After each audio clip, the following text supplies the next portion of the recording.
खमागणी बीकानेर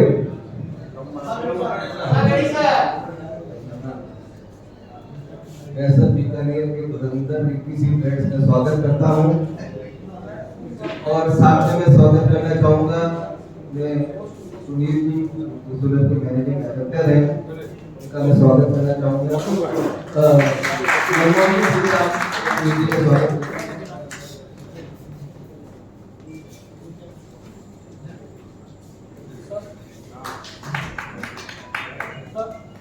के साथ में अपने क्लीनर के जो सर्विस इंचार्ज है उनमें से वो भी साक्षात है मिस्टर अमन वर्मा जी स्वागत है।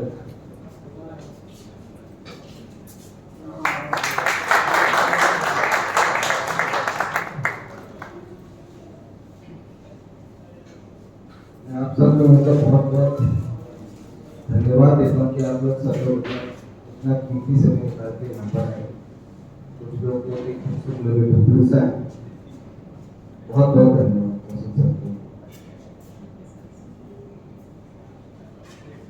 और मुझे ध्यान है कि 3 साल पहले हमने एक डीलर मीट करी थी, जो पहली डीलर मीट थी जयपुर में। तो उस टाइम के अंदर में हमारे टोटल इतने ही लोग थे पूरे राजस्थान से, जितने आज बीकानेर से आए। पर 3 दिन पहले हमारी जयपुर में हुई थी, तो उस समय पे भी हमारे 200 लोग थे और जोधपुर में हमारे अराउंड 90 लोग थे। तो ये सब आप लोगों के विश्वास का ही नतीजा है कि सूरत पे आपका विश्वास है, तभी आप अपना समय निकाल के यहाँ पर आए। उसके बहुत धन्यवाद। 3 साल पहले जब हमने डीलर मीट करी थी उस टाइम पे हमारा के सूरत का टोटल बिजनेस जो इंस्टॉलेशन बेस था वो टोटल 4.5 मेगावाट का हुआ था। अरे मुझे बताते थे बहुत खुशी हो रही है कि इन 3 साल में हमने ये सूरत का इंस्टॉलेशन बेस को जाकर लगभग 75 से 80 मेगावाट का हो गया।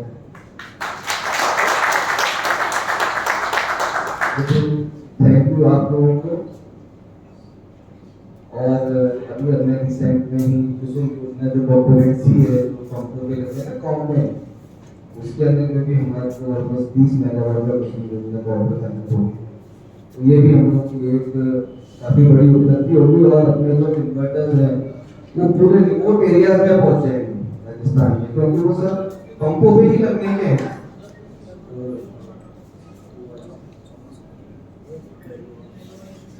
मैं अपना इंट्रोडक्शन आपको यही समझना चाहूँगा कि मैं जो है 1995 में अपना बिजनेस शुरू करा था जयपुर से आस्तिक कॉर्पोरेशन के नाम से, और पिछले साल हमने अपने 25 साल की पूरे कर लिए बिजनेस के। और 2017 में जब हमने ये सोलर का जब काम किया तो उससे पहले थोड़ा बहुत हमने ऑनग्रिड का काम किया था 2-3 कंपनीज का एज ए इंस्टॉलेशन बेस के हिसाब से, और कभी एक दो पीस हमने कुछ होलसेल भी करे थे। और उसके अंदर में मुझे इतनी तकलीफों का सामना करना पड़ा जब सर्विस के रिलेटेड कुछ प्रॉब्लम आई थी, बहुत दिक्कत हुई। सब आपको तरीके से करो या नहीं था, तो बहुत मैं डिस्करेज भी हो गया था। तो मेरी जुड़ी से मुलाकात हुई उनके साथ में, जब से हमने काम शुरू किया हम लोग की जो है तो तकलीफ ऑलमोस्ट खत्म सी हो गई है। और इसी वजह से ही आज हमारा नेटवर्क जो है वो ऑलमोस्ट 500 से 600 डीलर्स हैं पूरे राजस्थान में जो अपने से केस वगैरह यूज कर रहे हैं। और मैं उम्मीद करता हूँ कि ये डीलर एक नई हाइट्स पे पहुंचेगा। मैं दोबारा धन्यवाद देना चाहूँगा आप लोग के हमारे पे जो आपको ट्रस्ट है वो ट्रस्ट हम पूरा बना के रखेंगे और आपको ये विश्वास दिलाते हैं कि हमारी वजह से मेरे या के सूरत की वजह से हम आपको कोई भी तकलीफ नहीं देंगे। Thank you so much. मैं अब के सूरत के मैनेजमेंट डायरेक्टर जिसको सुनील सिद्धार्थ से चाहूँगा कि वो कुछ अपने कंपनी के बारे में बताया।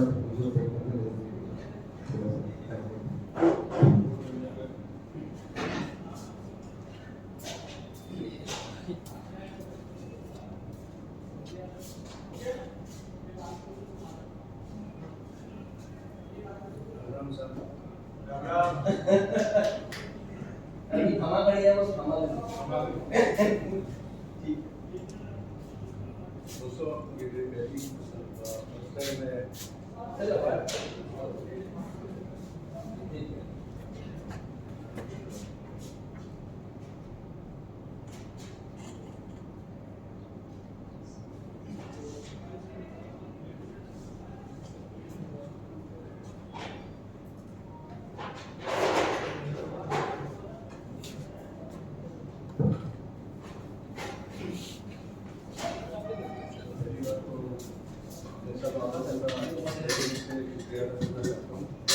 आपने आपका बहुत टाइम और डिलीवरी आज बताई है। बेसिकली केस वाले आज का जो एजेंडा है, पहले केस वाले की हिस्ट्री में आपको बताना चाहता हूँ, क्योंकि आप में से काफ़ी लोगों ने केस वाले प्रोडक्ट यूज़ किया है क्या है। उसके बाद फिर केस वाले की बात करें तो क्या होता है ये प्रोडक्ट, क्योंकि केस वाले की कैसी थोड़ा सा पास ये जो प्रोडक्ट यहाँ पे मैन्युफैक्चरिंग कर रही है,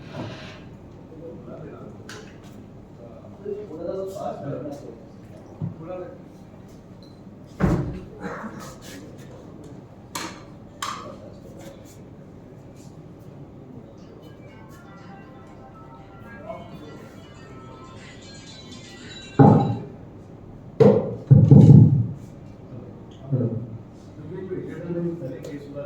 हिस्ट्री का आपको बताएंगे। उसके बाद में नए जो प्रोडक्ट हमने डेवलप किए हैं, क्योंकि केसवाल एक ऐसी कंपनी है, इंडियन कंपनी है, प्योरली इंडियन कंपनी है, जिन्होंने ये प्रोडक्ट इन हाउस डेवलपमेंट किए हैं। तीसरा, हमारे जो नए वर्टिकल्स हम लोग लेके आ रहे हैं, प्रॉबेबली दिसंबर मंथ में हम लोग को इंट्रोड्यूस कर रहे हैं। और उसके बाद में हमारा जो सर्विस नेटवर्क, क्योंकि हमारी कंपनी ने नई टेक्नोलॉजी अडॉप्ट किया है कि कस्टमर को मतलब किसी ज़्यादा न देते हुए कैसे सर्विस सॉल्व की है, वो भी हम लोग आपको बता देंगे कि किस तरह से हम लोग। तो पहले मैं शुरुआत करने से पहले मैं काकीवाला जी का रियली मतलब मैं शुक्रगुजार हूँ कि उन्होंने मतलब जैसे उन्होंने बताया कि जब हम लोग ने इंट्रोडक्शन किया था राजस्थान में, काफ़ी 5-10 इन्वर्टर लेने का बेच आज की तारीख में हमारे इन्वर्टर का सेल तकरीबन 500 से 600 इन्वर्टर पर मंथ हम लोग। तो ये बड़ा जो मतलब कारनामा कर दिया है, ये मेरे ख्याल से काकीवाला जी कर सकते हैं। उनका जो पैशन है, उनका जो नेटवर्किंग है, उनका जो कम्युनिकेशन स्किल्स है, उनकी और उनकी टीम का भी मैं काफ़ी कृतज्ञ हूँ, क्योंकि उन्होंने बहुत अच्छे से काम किया है। बहुत बड़ी टीम नहीं है, पर ऐसा लगता है कि मतलब मेरे ऑफिस में मेरे जो मार्केटिंग की टीम मेंबर्स हैं, वो कहते हैं कि काकीवाला जी के पास में तकरीबन 15-20 लोगों की टीम है जो इतना अच्छा काम करते हैं। तो मैंने बोला ना, उनके पास में सिर्फ 5 लोग हैं जो प्रॉपर सही ढंग से काम करते हैं। तो इसका ट्रेनिंग पूरा काकीवाला जी को है। तो we should give a big hand.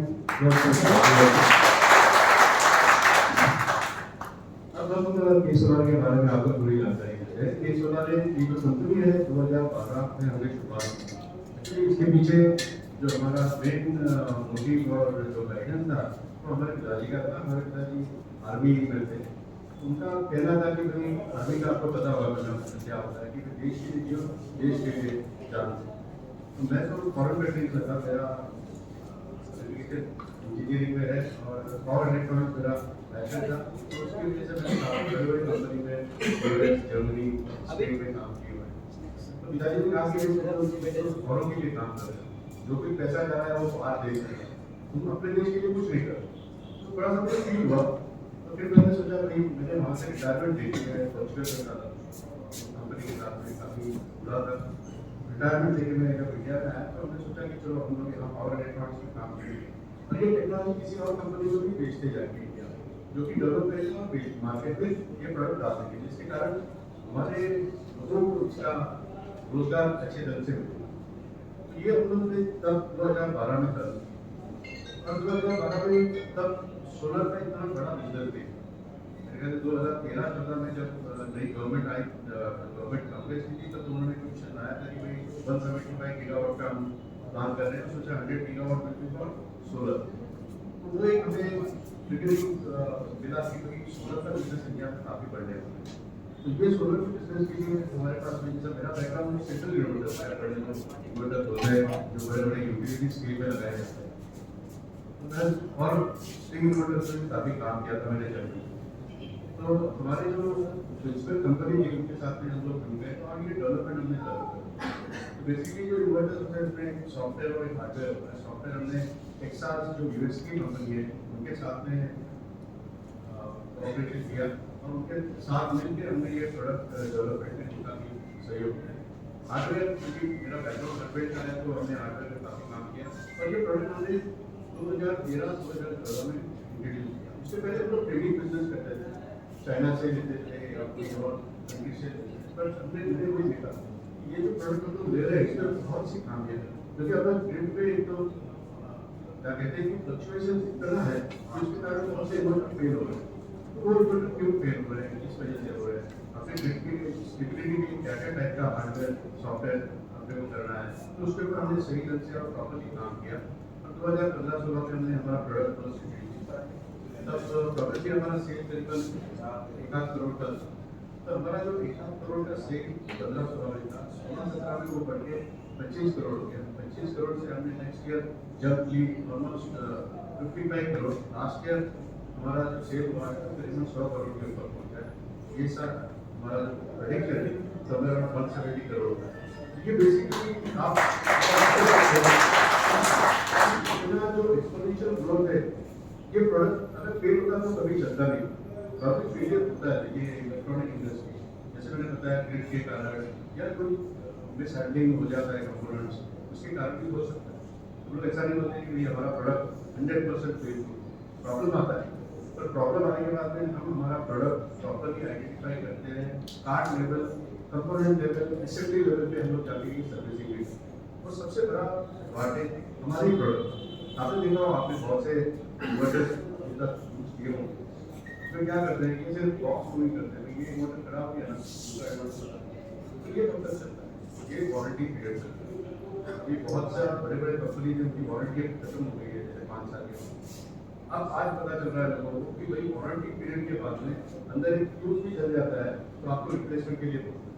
अगर आप किसी पे आप कस्टमर को बोल नहीं सकते हैं कि भाई आज आपको रिप्लेसमेंट पूरा यूनिट रिपेयर तो होगा नहीं, रिप्लेस करना पड़ेगा पूरा एक यूनिट। आप अगर उनको बोलेंगे कि सर अच्छा 50,000 रुपया है आपको या रिप्लेस करना, तो वो तो डिनाई करेंगे ना। कस्टमर क्या होता है कि किसी प्लेयर के फेक करता है, भाई किसी प्लेयर को वारंटी गारंटी सर्वर में पूरा सपोर्ट करें, तो ये 5 साल के बाद अगर प्रॉब्लम आ जाता है तो आप वो कंपनी के पास जाओगे तो कंपनी सीधा बोलेगा कि आपको नया है। हमारी कंपनी में ऐसा है कि भाई आपने 5 साल के बाद में अगर कुछ जो होता है तो हमारे पास में उसके कंपोनेंट है, हमारे पास में उसका सर्टिफाइड है। जो इन्वर्टर्स हमने 2012 में भी सेल किए आज उसका सर्विसिंग कर रहे हैं without any extra charges. Charges भी नॉमिनल होते हैं, आने जाने का खर्चा और कंपोनेंट का 2-2.5 हज़ार में आपका इन्वर्टर ओके होता है। अगर अदर कंपनीज में आप देखो AKPP देखो, ये बहुत बड़े मार्केट है, वो नहीं करते हैं। आज भी हमने देखा है कि मल्टीनेशनल कंपनी आने जाने का उनका एयर का फ्लाइट से आते हैं, 5 स्टार होटल में रहते हैं और रिपेयर करते हैं, तो रिपेयर करने का चार्जेस आप समझ सकते हैं इतना ज़्यादा होता है। तो हमारा जो बेसिक फंडामेंटल है कि हमारे इंजीनियर्स को काम मिलना चाहिए, हमारे लोगों को काम मिलना चाहिए और ग्रासरूट लेवल पे जाके ये फॉर फाइटिंग, तो ये सबसे बड़ा एडवांटेज केसवाल। केसवाल में हमने जो पहले प्रोडक्ट्स इंट्रोड्यूस किए थे, जिसके मैंने आपको बताया कि ऑलमोस्ट 29 to 30 इयर्स का एक्सपीरियंस है। हमारे पास में 4 डिफरेंट वर्टिकल्स हैं। एक हमारा जो मेन वर्टिकल जो है वो 5G मॉडल है। ये 5G मॉडल हमने इसके लिए इंट्रोड्यूस किया था कि भाई हमारे पास में कॉम्पिटिशन चाइना वाला होता है, तो चाइना के साथ में अगर हमको डील करना है तो वो टाइप का प्रोडक्ट, वो टाइप की प्राइसिंग हमें रखनी पड़ेगी। ये 5G प्रोडक्ट हम लोग लेके आए हैं, उसके काफ़ी हमको अच्छा रिस्पॉन्स भी मिला है। दूसरा हमने अभी मेरे ख्याल से 1.5-2 साल पहले 5G प्रो लिया। 5G प्रो मतलब ये थोड़ा एनहांस वर्जन प्रोडक्ट है। एनहांस वर्जन इसके लिए है क्योंकि इसमें स्पेशल टाइप का 3 लेवल जो टेक्नोलॉजी होती है, इसमें आपका TNT लेवल कम हो जाता है, efficiency बढ़ जाती है, हीट कम हो जाता है, का जो बैंडविड्थ इलेक्ट्रिक है वो काफी बड़ा है, एसी का बैटरी भी बहुत बड़ा है। तो ये प्रोडक्ट में बहुत बड़ा एडवांटेज है। तो ये प्रोडक्ट आप ऐसा समझ सकते हैं कि भाई आपका वाई है या सेंट्रो है या एसएम है, वो लेवल का ये प्रोडक्ट, पर उसका प्राइस इतना नहीं, उससे ऑलमोस्ट 20-25% कम है। तीसरा हमने प्रोडक्ट हमारे एक गुजरात के लोगों के लिए निकाला था, ये उसको 5G अल्ट्रा कहते हैं। अल्ट्रा इन द सेंस इसमें हमने इनबिल्ट टाइप 2 एक्सपीरियंस अंदर दे दिए, यूज के अंदर है, उसके साथ में डीसी डिस्कनेक्टर, डीसी एमसीबी और एसपीडी, ये सब मतलब ऑफर में आ जाता है। तो आपको एक्चुअली कुछ करना नहीं पड़ता, डायरेक्टली एमसी को कनेक्ट होता है, लेके आप कनेक्ट कर सकते हैं और किसी आउटपुट आपका एसपीडी भी लगा सकते हैं। तो ये प्रोडक्ट निकाला है कि इसमें आपका काम सॉफ्ट फास्ट हो और लोअर वर्जन के लिए प्रोडक्ट है। जितने भी प्रोडक्ट मैंने अभी आपको बताया है, इसका सबसे बड़ा एडवांटेज क्या है कि इसका जो एसी बैंडविड्थ है वो काफी बड़ा है। मतलब हमारा ये प्रोडक्ट इंडिया में है जिसका बैंडविड्थ हम लोगों ने 140 टू ऑलमोस्ट 300 वोल्ट का रखा। अब इससे क्या होता है वो एडवांटेज में आपको बताता हूँ। ये बैंडविड्थ रखने से हमारे यहाँ की जो यूटिलिटी जैसे स्टेबल नहीं होता। जैसे आपने कभी एसी ऑन किया या कोई इंडस्ट्री लोड ऑन कर दिया तो आपका वोल्टेज ऑलमोस्ट 150 या 160 का आता है, वापस चला जाता है। आपने देखा वर्डिक हो जाए आपके पास। ये इसलिए क्योंकि अपना जो यूटिलिटी का जो मीटिंग है या ट्रांसफार्मर है उसका कैपेबल नहीं है इतना पावर डिलीवर करने की, तो फ्रैक्शन ऑफ सेकंड को डिप मार देता है। जैसे ही डिप मार लेता है तो आपका इन्वर्टर ट्रिप में चला जाता है। बाकी जितने भी इन्वर्टर आज मार्केट में होते हैं जो वोल्टेज बैंड है 170 टू 270 जो बहुत कम है। तो जब 170 के नीचे जाता है वो इन्वर्टर ट्रिप मार देता है। अब ट्रिप होने के बाद में उसको जो हम लोग कहते हैं ऑन करने का टाइम या रीबूटिंग टाइम तो तकरीबन 4 से 5 मिनट का। तो आप इमेजिन कीजिए कि भाई आपका एक 10 किलोवाट का इन्वर्टर ट्रिप हो गया, 5 मिनट में आपका एनर्जी लॉस हो गया और वो बार-बार ट्रिप होगा। जब भी कोई इंडस्ट्री लोड साइड में कोई होगा किसी ने एसी ऑन किया या इंडस्ट्री लोड कोई ऑन किया तो वही ट्रिप में चला जाएगा। तो इसके लिए हमने ये मतलब एक्चुअल फील्ड एक्सपीरियंस से हमें पता चला कि ये प्रॉब्लम सॉल्व करना है। ये सॉल्व करने के लिए हमने हमारे हार्डवेयर और सब सॉफ्टवेयर में चेंजेस किए और उसका बैंडविड्थ हमने 140 ऑलमोस्ट 300 वोल्ट तक ले गए। तो उससे क्या हो गया, हमारे प्रोडक्ट का जो रीबूटिंग टाइम है वो तो हमने 10 सेकंड में लेके आ गए और ये जो फ्लक्चुएशंस है ये फ्लक्चुएशन भी हमारे पूरे बैंडविड्थ के अंदर है। इसके कारण हमारे इन्वर्टर इमीडिएटली बंद नहीं पड़ता और हमारे इन्वर्टर में जनरेशन ज़्यादा मिलती है। अगर आपने कभी कंपैरिजन भी किया होगा, जैसे कोई XYZ कंपनी का इन्वर्टर है हमारा इन्वर्टर है, दोनों इन्वर्टर में हमारा इन्वर्टर की जनरेशन आपको अराउंड 1 to 1.5% गारंटेड ज़्यादा मिलती है। मतलब वो हम लोग श्योर करने का आपको बता नहीं सकते। आपको एक एग्जाम्पल भी मुझे दीजिए कि आपने ये क्या लगाया और हमारा इन्वर्टर वहाँ पे आप लगाया कोई सेम साइड पे तो हमारे इन्वर्टर का जनरेशन आपको ज़्यादा। ये एक कारण है जो बैंडविड्थ हमने बढ़ा था। दूसरा बहुत इंपॉर्टेंट कारण ये भी है कि राजस्थान में देखा है कि जो टेम्परेचर है वो तकरीबन 48-49 डिग्री तक पहुंच जाता है। इस कंडीशन में क्या होता है, जितने भी यूरोप के ये चाइनीज इन्वर्टर है ये ऑटोमेटिकली बंद होना चालू होता है। जैसे ही आपका टेम्परेचर 45 डिग्री 46 डिग्री पे आ गया ये डीरेटिंग से चला। तो डीरेटिंग यानी क्या होता है कि भाई आपका 10 किलोवाट का इन्वर्टर मेरा पावर आउटपुट आपको 10 किलोवाट है, जैसे ही 46 वोल्ट 46 डिग्री पे पहुंच गया आपका टेम्परेचर का डीरेटिंग जाके वो 9 किलोवाट है, 47 पे पहुंच गया 8 किलोवाट है, 50 पे आ गया ऑलमोस्ट 4 किलोवाट है और 52 पे वो बंद हो गया। तो इससे क्या होता है कि भाई आपको तो गर्मी में आपको ऐसा लगता है कि इन्वर्टर में ज़्यादा जनरेशन करती है पर एक्चुअली ज़्यादा जनरेट करता है वो बंद कर देता है बिकॉज ऑफ डीरेटिंग। क्योंकि उसके अंदर भी उन्होंने जो कंपोनेंट लगाया है वो पर्टिकुलरली 50 मतलब डिग्री तक ही चलेगा।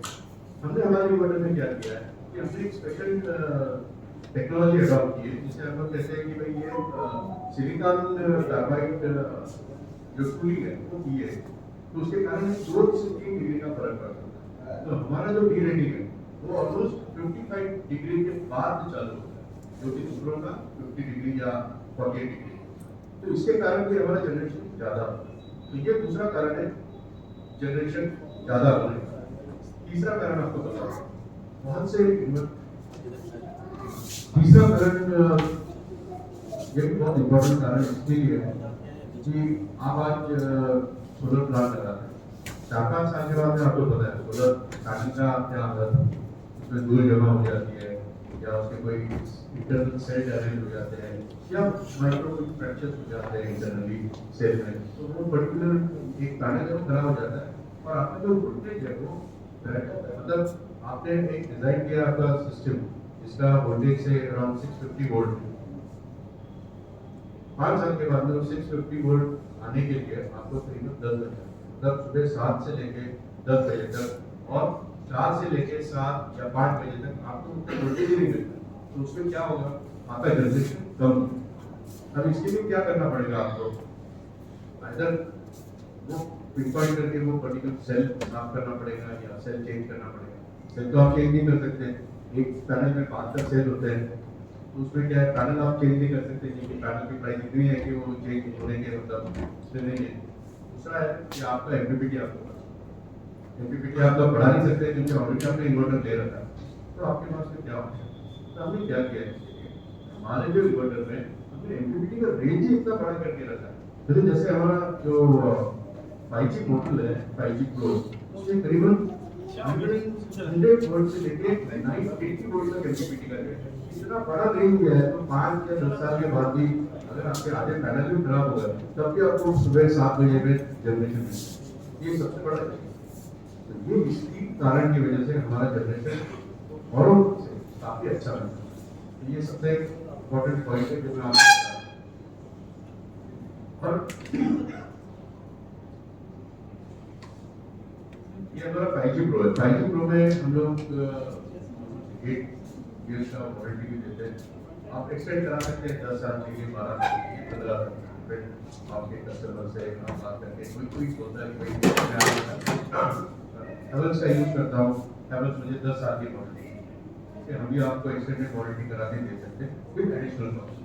हमारी कॉस्ट आपने देखी होगी एज कम्पेयर टू, उसका ड्रॉबैक भी हो गया है क्योंकि लोग कहते हैं कि केस वाला सस्ता पड़ा, एक्चुअली सस्ता नहीं है, ये प्रोडक्ट बहुत अच्छा है और हमने हमारा प्रॉफिट इंटैक्ट करना रखा है, ऐसा नहीं कि बहुत लो प्रॉफिट पे हम लोग भी काम करते हैं, पर अंदर से कोई बदनाम करते हैं कि भाई ये तो इंडियन कंपनी है, तो सस्ती कंपनी है, अगर सस्ती होती कंपनी तो हम लोग और एक मैं बहुत इंपॉर्टेंट पॉइंट बोलना चाहता हूँ कि हमारी एक कंपनी है जिसने अब तक 1.75 लाख के इन्वर्टर्स मार्केट में बेचे, 1.7 लाख इन्वर्टर किसी कंपनी ने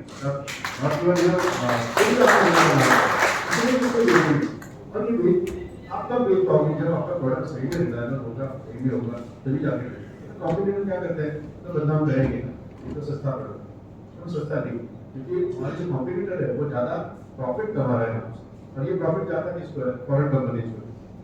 मेरा भी प्रॉफिट आता है ये हमारे लोगों के जाता है, इंडियन लोगों के पास चला जाता है, इंडियन नेटवर्क है हमारे पास में, इंडियन मतलब जो भी कस्टमर यूज करता है अगर इंडियन यूज करता है तो डेफिनेटली वो पूरा रेवेन्यू हमारे अपने देश में, तो वो हमारा बेसिक कंसेप्ट है, वो बेसिक हमारा फिलॉसफी है, जो भी यूज करते हैं हमारे अभी हमारा डिपेंडेंसी बहुत है चाइना पे। हमारा जो प्रोडक्ट है हम जब हमने शुरुआत की थी 2015 में तब हमारा ऑलमोस्ट 100% कंजम्पशन इंटरनेशनल मार्केट से था, आज में हमने घटाकर ऑलमोस्ट 30% पे लेके, तो उसमें जो बहुत क्रिटिकल कंपोनेंट्स है तो हमें आज भी चाइना या ताइवान या यूएसए से लेने पड़ते हैं क्योंकि वो यहाँ पे बनते नहीं, तो हमारे लिए भी बहुत बड़ा चैलेंज है कि भाई वहाँ से लेना है। हमारा तो चला है कि भाई सब 100% आत्मनिर्भर होते हैं, यहाँ पे सब बने, जैसे उसके लिए हीट सिंक करते हैं, जो ये हीट सिंक हम लोग यूज करते हैं, ये जिंदाल या इंडाल कर सकते हैं, इंडक्टर्स है वो हम हमारा इनहाउस तो एल्यूमिनियम प्रोफाइल जो आता है वो हम लोग पुनः भी हमारा कंपनी वहाँ से सर्विस करके देते हैं, तो दोनों तौर से हमारा जो भी प्रोडक्ट है यहाँ पे बना जाता है 30% जैसे मैंने बताया क्रिटिकल कंपोनेंट, जैसे पीसीबी है, पीसीबी हम लोग यहाँ पे बना देंगे और ये पीसीबी में बहुत बड़ा हमने इशू देखा है कि ये 4 लेयर पीसीबी मतलब इसमें 4 लेयर होते हैं पीसीबी में, तो इंटरनल सर्किट भी बहुत कॉम्प्लेक्स हो जाता है क्योंकि अगर मैं 2 लेयर में करूँ तो मेरा इन्वर्टर की साइज ऑलमोस्ट 1 मीटर की हो जाए, आपका पैनल है ना वो साइज में हो जाएगा, वो बनाने के लिए हमको 4 लेयर का पीसीबी करना पड़ता है, तो 4 लेयर अपने इंडिया में बहुत कम लोग हैं जो बनाते हैं, पर जो बनाते भी हैं उनके पास उतना टाइप का इंफ्रास्ट्रक्चर नहीं है, तो इसके लिए हम लोगों को इम्पोर्ट करना पड़ता है। ये पीसीबी छोड़ के बाकी सब हम लोग इंडिविजुअल और ये मैनेजमेंट करते हैं। दूसरा 5G प्रो में दूसरा सबसे बड़ा एडवांटेज हमारा ये है कि इसमें वोलेटिलिटी लगभग 20%। आपने देखा होगा कोई भी कंपनी है उसका वोलेटिलिटी 15-20% तक, तो इसमें 30%। तीसरा इसमें एडवांटेज क्या है कि आप बाईफिशियल या आप मोनोपोल से है, जिसका वोल्टेज प्रोबेबली 500-600 वॉट का होगा, जिसका करंट ऑलमोस्ट 17 एम्पीयर का होगा, तो उसमें ये प्रोडक्ट आप लगा सकते हैं, इसलिए आपको अलग से प्रोडक्ट में लेने की जरूरत है। तो वो सबसे बड़ा एडवांटेज है। तो हमने क्या किया, ये सेम प्रोडक्ट आपके लोअर वोल्टेज पीक पैनल है जो 330 है, उसमें भी लगा सकते हैं, 600 वाट पीक वाले पैनल भी उसमें लगा सकते हैं। तो इसमें छोटा प्रोग्राम होता है वो आपको करना पड़ता है, वो एक सबसे बड़ा एडवांटेज है। दूसरा हमने इंडिया में हमने देखा कि बहुत सा वोल्टेज फ्लक्चुएशन है, वोल्टेज फ्लक्चुएशन के कारण हमारा जो पहले के 5G प्रोडक्ट है वो फेल भी होते हैं, बिकॉज जो ग्रिड चला जाता है जब आ जाता है तो उसका एनर्जी लेवल बहुत ज़्यादा होता है। तो एनर्जी सस्टेन करने के लिए पहले हम लोग मेटल ऑक्साइड वेरिएशन जो हम लोग टाइपिंग एक्सपीरियंस कहते हैं तो हम लोग यूज करते हैं। उसके बाद में हमने क्या किया, metal oxide variation with MoD with thermal cutoff. Thermal cutoff मतलब जैसे ही बहुत बड़ा स्पाइक जनरेट हो गया तो जो एमओडी होता है वो हीट अप हो जाता है, हीट होने के बाद में कुछ जल्दी जैसे ही जलता है तो आपको पूरा पीसी भी जला देता है।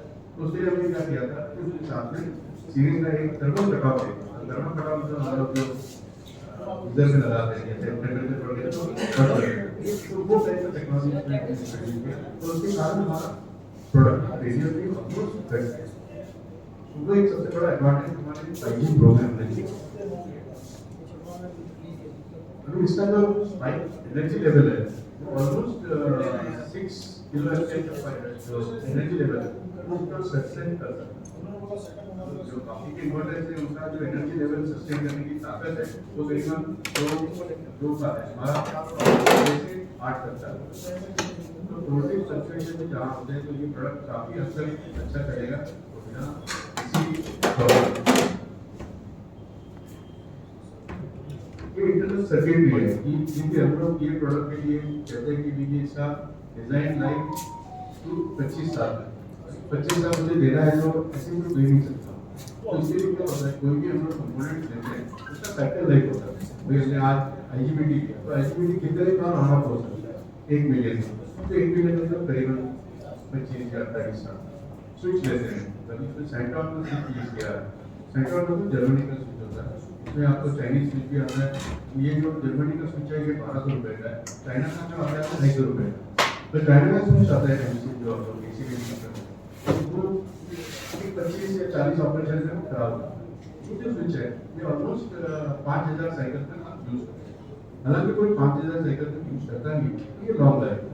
ऐसे ही इसमें जो अपने छोटे छोटे कंपोनेंट जैसे कैपेसिटर विषय करके जर्मनी की कंपनी अभी पुणे में आई है, तो इसके थ्रू हम लोग ये कैपेसिटर है, इसमें DC कैपेसिटर्स होते हैं जो निकॉन कंपनी के चाइनीज कंपनी, जिसमें ऑलमोस्ट आप देखते होंगे कि 90% जो कंपोनेंट्स हैं वो पूरे क्लास A या Tier 1 जो कंपनीज होते हैं उनके कंपोनेंट्स हम लोग यूज करते हैं। इसके लिए हम लोग मतलब कस्टमर को गारंटी दे सकते हैं कि भाई ये 8 साल 10 साल या डिजाइन लाइफ 10 साल, तो ये सबसे बड़ा एडवांटेज हमारे पास।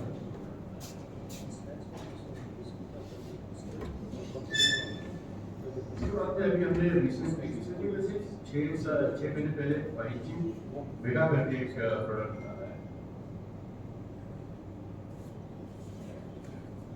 ये प्रोडक्ट हमारे पास में 50 किलोवाट से लेकर 250 किलोवाट, अभी आपने से 50 किलोवाट कोई और कंपनी का भी यूज किया होगा। तो जस्ट आपको कंपैरिजन बताता हूँ कि हमारा जो मेगा सीरीज का प्रोडक्ट है इसका DC वोल्टेज है वो 1100 वोल्ट है, चाइनीज प्रोडक्ट का जो है वो 1000 वोल्ट है। हमारे इसमें आप स्ट्रिंग करीबन 22 से 23 का एक स्ट्रिंग बना सकते हैं, वैसे इसमें आपको मैक्सिमम 19 स्ट्रिंग, तो इसमें क्या हो जाएगा हमारे इन्वर्टर में कि नंबर ऑफ आप स्ट्रिंग्स जोड़ते हैं ना, तो इसमें आपको 6 स्ट्रिंग में सब काम हो जाता है, उसमें आपको 8 स्ट्रिंग करने पड़ते हैं और 8 स्ट्रिंग करेंगे तो 10 मीटर का केबल या ऊपर से नीचे तक बिल्डिंग के नीचे आएंगे, केबल की कॉस्ट बढ़ जाती है। तो ये कॉस्ट में मतलब ये करीबन 15-20 हज़ार की कॉस्ट उसी में चली जाए, वो एक डिसएडवांटेज उनमें इनको एडवांटेज हमारे मॉडल में है। दूसरा, इसके अंदर हमने क्या किया है,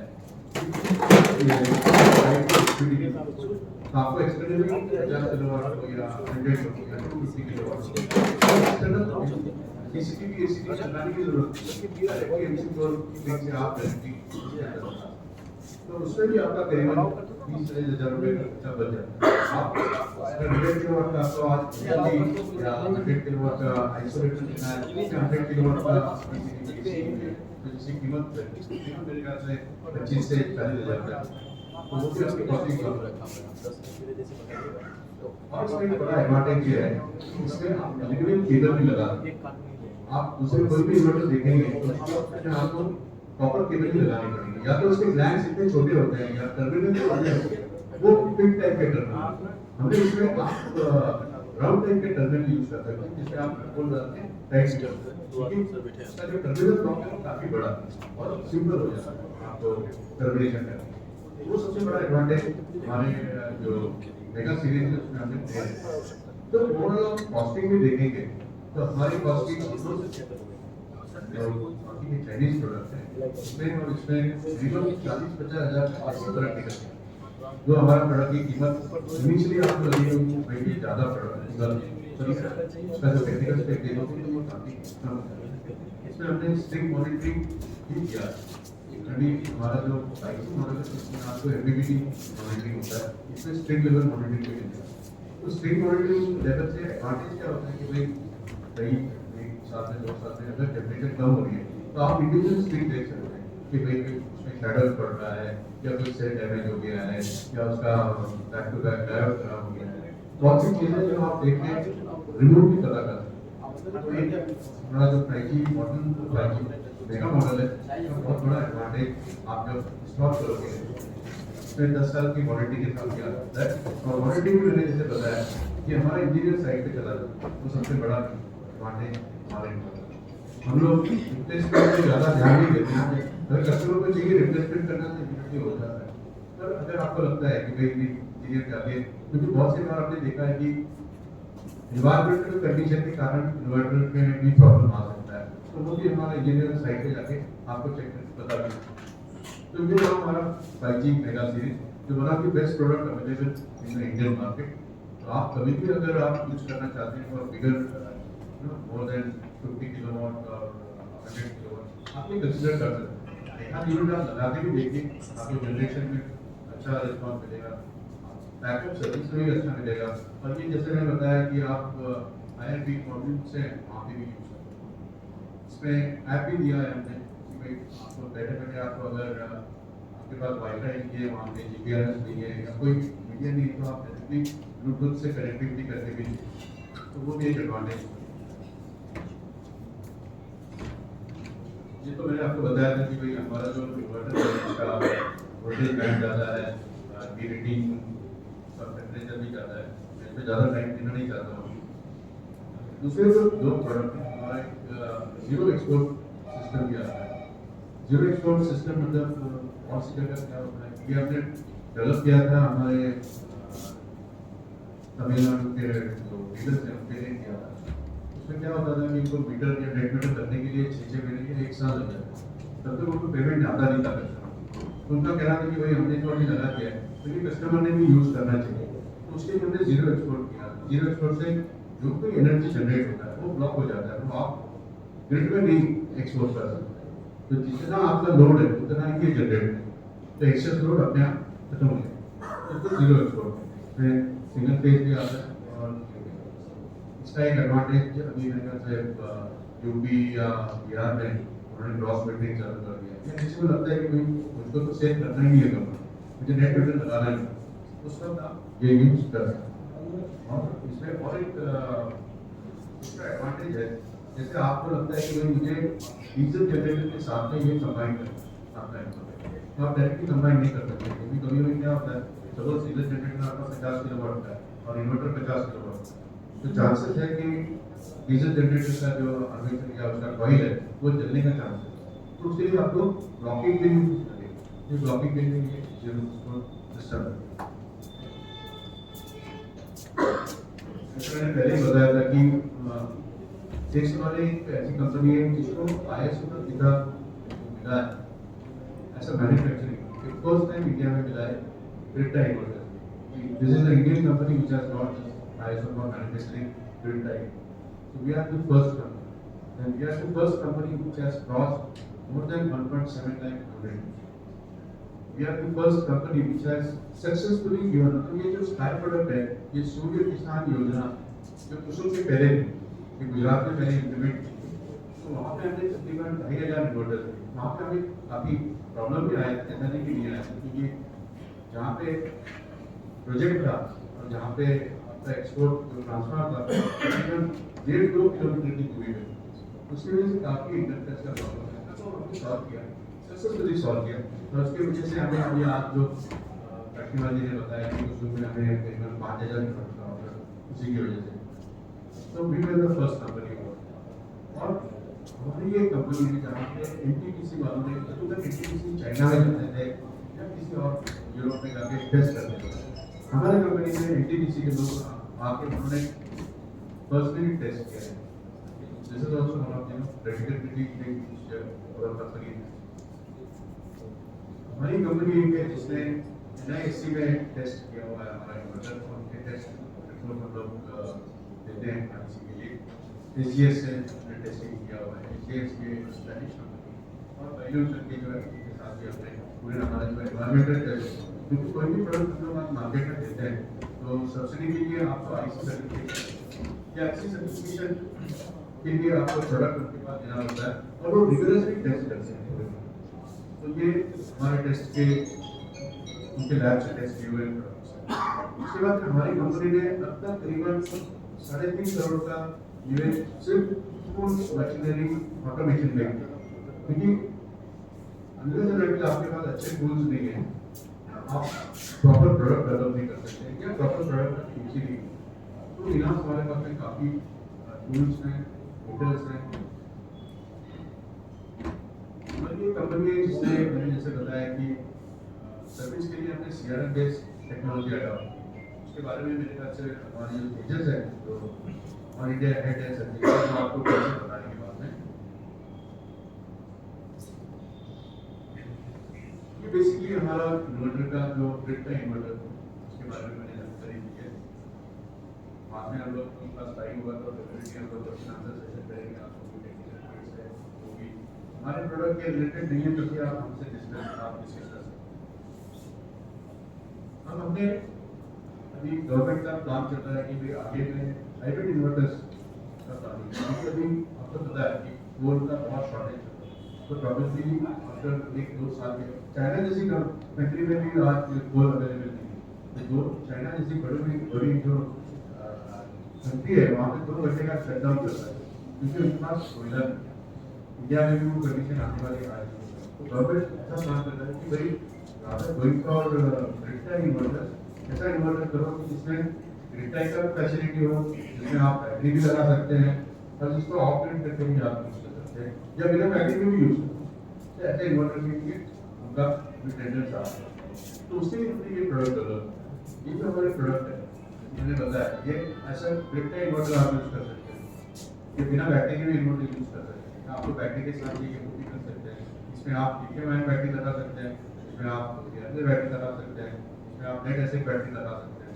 तो पूरे टाइप की बैटरी से इसमें आप लगा सकते हैं उसके बाद में ये ऑपरेट करके भी आप भाई आपको सिर्फ AC ऑन करना है जो भी आप इसमें जीरो एक्सपोर्ट सिस्टम भी इनबिल्ट है इसमें स्मार्ट कोड एप्लीकेशन भी है स्मार्ट कोड एप्लीकेशन क्या होता है कि भाई आपके पास अभी गवर्नमेंट होती है कि भाई आपको एक्सपोर्ट नहीं करना है ग्रिड में तो आपके पास जो जनरेट हो रही है ना आप बेचोगे काम तो आपके पास अगर स्मार्ट कोड है जैसे वॉशिंग मशीन AC है या आपके नेबर को भी सप्लाई करनी है आपको बिजली तो भी आप कर सकते हैं तो इसमें वो प्रोविजन है तो उसका मतलब स्मार्ट कोड एप्लीकेशन तीसरा इसमें मतलब ये पूरे प्रोडक्ट रेंज में फीचर एक और है जो सिंपली डिमांड करते हैं जैसे ये 10 किलोवाट का इन्वर्टर और आपका 10 किलोवाट के ऊपर अगर जाता है तो आपको यूटिलिटी पैनलाइज करता है तो आप वो कट ऑफ लेवल जो है 10 किलोवाट और वो भी प्रोग्राम करता है तो भाई मेरा कभी भी ग्रिड से जो मैं इंपोर्ट करता हूँ 10 किलोवाट के ऊपर जाना नहीं ये प्रोग्रामेबल बेस्ड इन्वर्टर है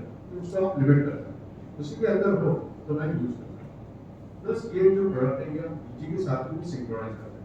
जैसे आपने अभी 100 किलोवाट का इन्वर्टर लिया, तो 100 किलोवाट का इन्वर्टर के लिए आपको 100 किलोवाट का डीसी जनसेट की जरूरत है।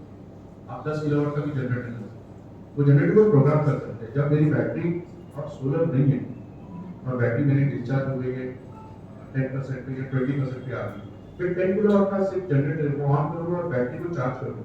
बैटरी जैसे ही चार्ज हो जाती है 2 या 3 घंटे में, उसके बाद में मैं लोड को ऑटोमेटिकली तो लोड मेरा 100% पे चलेगा।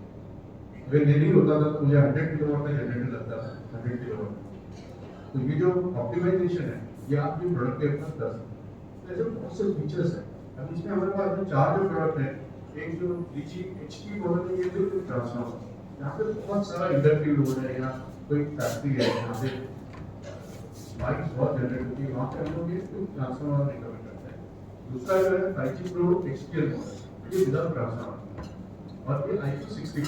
तो आपको लगता है कि भाई मुझे तो एग्जॉस्ट मतलब बाहर ही लगाना है, बरसात में भी चले, वो टाइप में ये प्रोडक्ट है। इसका जो है हमारा 63CSL मतलब एनर्जी स्टोरेज प्रोडक्ट है। इसके अंदर हम लोगों ने क्या किया, जितने मैंने बैटरी के साथ में ये पूरा इन्वर्टर आ जाता है, तो आपको अलग से बैटरी लगाने की जरूरत है। इसका वोल्टेज है करीबन 40 वोल्ट से लेके 480 वोल्ट तक। अभी हमने ये भी इंट्रोड्यूस किया है 60 Pro डबल लाइट। मेरा इस लोगों ने क्या कहते हैं हाइब्रिड इन्वर्टर लगाया हुआ, 5 केवी का इन्वर्टर होगा, उसका तकरीबन वेट 25-30 केजी का होता है। ये इन्वर्टर का वेट तकरीबन 6 केजी।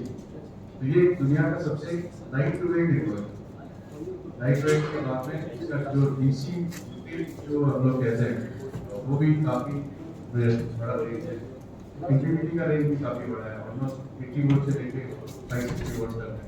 और ये आपको यूपीएस जैसे भी काम करेगा, काम करेगा, अपडेट करेगा। उसके बाद में इसमें आप प्रायोरिटी डिफाइन कर सकते हैं, और जो प्रायोरिटी है कि आप इसमें मेन्यू करके भी डिफाइन कर सकते हैं। और हमने इसका मॉनिटरिंग सिस्टम किया है, तो मोबाइल में आप जो आपको चाहिए कि भाई पहले जो सोलर है मेरे बैटरी में जाना चाहिए, उसके बाद में एक्सपोर्ट होना चाहिए, तो आप जो आपके मन में है वो सब प्रोग्रामिंग किया वो सबसे बड़ा एडवांटेज ये हमारा जो है हाइब्रिड सीरीज।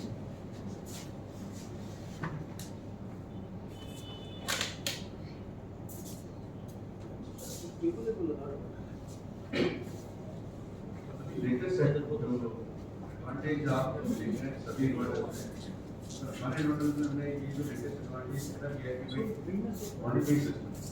मॉनिटरिंग बहुत सिंपल होना चाहिए। अभी क्या हो जाता है कि आपको कोई पासवर्ड डालना है तो पासवर्ड में आपको स्पेशल कैरेक्टर या कॉमा ये करना, हमने क्या किया पासवर्ड को आपका नाम देना एक्सपायरी डेट। दूसरे कंपनी में क्या होता है कि आपको कॉमा डालो, हैशटैग करो, उल्टा भी डालना होता है, इसके कारण आपको रिमेंबर करना पड़ता है पासवर्ड। हमारे से वो चीज़ की सिंपल पासवर्ड की। दूसरा जो सर्वर है ये इंडिया में वो सबसे बड़ा है। अभी जिधर भी आप चाइनीज ब्रांड यूज करते हैं उनका सर्वर चाइना में होता है, तो उससे क्या होता है कि उनके पास पूरी इंफॉर्मेशन होती है आप अपने काम का ये होता है। तीसरा हमारा जो सॉफ्टवेयर है इसमें आपको अगर लगता है कि तो भाई मैंने ये सिस्टम एक कस्टमर के पास लगाया है और उनके जनरेशन का मुझे इशू आ रहा है, क्यों इशू आ रहा है ये आप आइडेंटिफाई रिमोटली भी कर सकते हैं। लेकिन उसमें हमने क्या किया है पैनल या स्क्रीन का इंडिविजुअल इंडिविजुअली आप बैठे कंप्यूटर पे देख सकते हैं कि ये मैंने लगाया है 8 एम्पियर का करंट मेरा लास्ट ईयर जा रहा था, आज की तारीख में 8 की जगह पर 6 एम्पियर जा रहा है, क्यों जा रहा है? दूसरे एक्टिविटी पे तो 8 एम्पियर जा रहा है, ये क्यों है? तो आप शैडो एनालिसिस कर सकते हैं, जो कुछ आपको वीडियो करके देख सकते हैं। बहुत बार क्या होता है कि कोई 3 फेज में से एक फेज का वोल्टेज ही कम हो जाता है, तो उसके कारण भी आपका इन्वर्टर रिपीटेडली ट्रिप होने का चांसेस है और जनरेशन कम मिलता है, तो वो भी आप रिमोटली आइडेंटिफाई कर सकते हैं। आपके कस्टमर को बोल सकते हैं कि भाई आपका ट्रांसफार्मर का एक जो लीगल है उसको फॉल्ट है या ट्रांसफार्मर ये रिमोटली बैठकर आप डायग्नोसिस कर। तीसरा इसमें सबसे बड़ा एक एडवांटेज हमने क्या किया है, जैसे मेरे ख्याल से आप ईपीसी प्लेयर है तो मिनिमम एक साइज आपके पास 50 या 100 कस्टमर तो होंगे। आपको बैठे बैठे पूरे 100 कस्टमर का डेटा एक लुक में देखना है, उसका एडमिन फोल्डर होता है, वो भी आपको फ्री ऑफ कॉस्ट हम लोग देख सकते हैं। उसमें क्या है कि आप मतलब कस्टमर नहीं देख पाएगा, कस्टमर उसका ही जो प्लांट है वो देखेगा, पर आप पूरे जितने आपके 100 प्लांट है तो एट ए टाइम आप देखेंगे, एट ए टाइम आपको जनरेशन मिल जाता है। मेरा टोटल 100 प्लांट का जनरेशन आज इतना गीगावाट का हुआ है, कम हुआ है तो क्यों कम हुआ है, मतलब एक ग्रुप में आप उसका एनालिसिस इंडिविजुअली आपको जानने की जरूरत है। उसमें फॉल्ट कंडीशन भी आता है। ये फॉल्ट दो टाइप के होते हैं, एक होता है परमानेंट फॉल्ट, दूसरा होता है टेम्पररी। टेम्पररी में क्या होता है कि भाई आपका एक बिजली चली गई, बिजली चले जाने के बाद में सर्टिफाई करके फॉल्ट आता है और ट्रिप हो जाता है। जैसे बिजली आ गई अपने आप बंद हो जाता है, तो उसको हम लोग कहते हैं कि टेम्पररी फॉल्ट है। जब बादल आ गए तो डीसी बैठ जाता है या आपका डीसी का एक्चुअली का फ्यूज चला जाता है, तो ये टेम्पररी फॉल्ट है। परमानेंट फॉल्ट क्या होता है कि भाई आपका एसी एचपी परमानेंट ट्रिप हो पूरा, क्या कहते हैं कि पूरा इन्वर्टर उठ गया और आपको जाने, तो वो भी आप देख सकते हैं रिमोट। उसके बाद में दूसरा एक सबसे बड़ा एडवांटेज इसमें है कि इन्वर्टर में जब हमने एक 2-3 जगह पे अभी कल का ही कोई इशू था राजस्थान का, वोल्टेज लेवल ऑलमोस्ट 270 के ऊपर जा रहा था। हम लोग बाय डिफॉल्ट 270 या 280 वोल्ट करते हैं, तो 278 के ऊपर था, तो ट्रिप हो रहा था। तो हमने रिमोटली मतलब इन्वर्टर हमारा इंजीनियर जाने की जरूरत नहीं, हम लोग ने रिमोटली वो 300 वोल्ट पे और ऑटोमेटिकली वो चालू। बहुत सा क्या होता है एक साल के बाद में आपके पैटर्न्स में लीकेज आ सकता है, ह्यूमिडिटी के कारण या पानी कभी अंदर चले जाता है। तो कस्टमर कहता है कि भाई मेरा जनरेशन कम है या इन्वर्टर आपका F43 हो गया, तो F43 आपको पता चलता है कि लीकेज है। और लीकेज क्या है कि बहुत इंपॉर्टेंट फैक्टर है, क्योंकि लीकेज के कारण शॉक भी बैठने का चांस हो जाता है। तो उसके लिए हमने लीकेज का जो करंट है जैसे 10 मिली एम्प है, तो वो हम लोग 20 मिली एम्प का पूरी रिमोटली लेके जाते हैं। माइनर अगर लीकेज है तो वो हम लोग बाईपास भी करते हैं, तो वो रिमोट भी हम लोग कर पाते हैं जो किसी और इन्वर्टर में नहीं। तो लीकेज आप देख सकते हैं आपका RCCP, ये तो मैंने डीसी साइड बताया पैनल का, तो आपका AC साइड में वहाँ पे भी कभी लीकेज जनरेट होता है, आपका अर्थिंग प्रॉपर नहीं, अर्थिंग में रेजिस्टेंस आता है। तो अर्थिंग रेजिस्टेंस का मतलब क्या है कि आप शॉक बैठने के चांसेस बढ़ जाते हैं, तो उसमें इन्वर्टर ट्रिप हो जाता है। तो हम लोग वो मेजर करते हैं कि भाई लिमिट में है या नहीं, बहुत बड़ा शॉक तो नहीं है ना, तो कस्टमर को हम लोग कहते हैं कि भाई आपका आइदर अर्थिंग चेंज कर दो या आपको चलाना है तो हम लोग थोड़ा लिमिट बढ़ा दें। कस्टमर ने एक्सेप्ट किया तो वो भी हम लोग रिमोटली एक्सेस करते हैं। तो R&D में हमारा कंटिन्यूसली काम जारी रहता है कि नए नए वर्जन आते हैं, जैसे सॉफ्टवेयर आप डिस्प्ले में देखते हो नए नए वर्जन ऑटोमेटिकली अपलोड, तो हम लोग भी रिमोटली अपलोड कर रहे हैं। कोई नया वर्जन आ गया जिसके कारण आपका एफिशिएंसी बढ़ जाता है, वो भी अपलोड।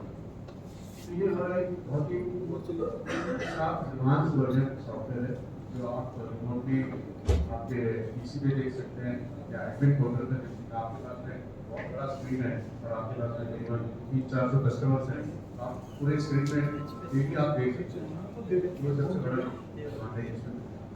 और इसमें कनेक्टिविटी जो है वो जैसे मैंने बताया वाईफाई भी है, यहाँ पे वाईफाई नहीं है वहाँ पे GPRS मोबाइल का सिग्नल होता है तो वहाँ पे भी आप यूज़ कर सकते हैं। उसके बाद में आपके पास में वहाँ पे लैंड नेटवर्क है, इंटरनेट है, वहाँ पे भी आप यूज़ कर सकते हैं। जैसे बताया कि ब्लूटूथ भी है, उसमें भी आप यूज़ कर सकते हैं। तो हर चीज़ में, हर कंडीशन में ये प्रोडक्ट यूज़ कर सकते हैं। ये हमारा 5 लेवल सर्विस जो है एक बहुत इंपॉर्टेंट टूल हमने डेवलप किया है, CRM बेस्ड टूल है।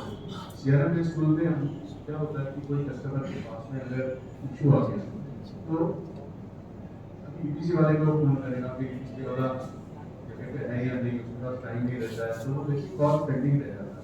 तो हमने क्या किया है, हमने टोल फ्री नंबर दिया, टोल फ्री नंबर हमने इन्वर्टर के जो सीरियल नंबर उसमें मैसेज किया, कस्टमर ने वो टोल फ्री नंबर पे कॉल करना है, ऑटोमेटिकली उनको एक मैसेज चला जाता है। मैसेज में सीरियल नंबर, फॉल्ट क्या है और उनका नंबर क्या है, ये अगर उसने इन्फॉर्मेशन हमें दे दिया तो हमारे बैक ऑफिस में जो इंजीनियर्स हैं, करीबन हमारे पास में वहाँ पे 8 इंजीनियर्स हैं जो ये कंटिन्यूसली ऑब्जर्व करते हैं। क्योंकि देखिए हमने ऑलमोस्ट 2.5 लाख के इन्वर्टर बेचे हैं, तो डेफिनेटली हमें तो सर्विस कॉल होंगे, जो रिमोट एक्सेस करते हैं तो कस्टमर से भी हम लोग बात करते हैं।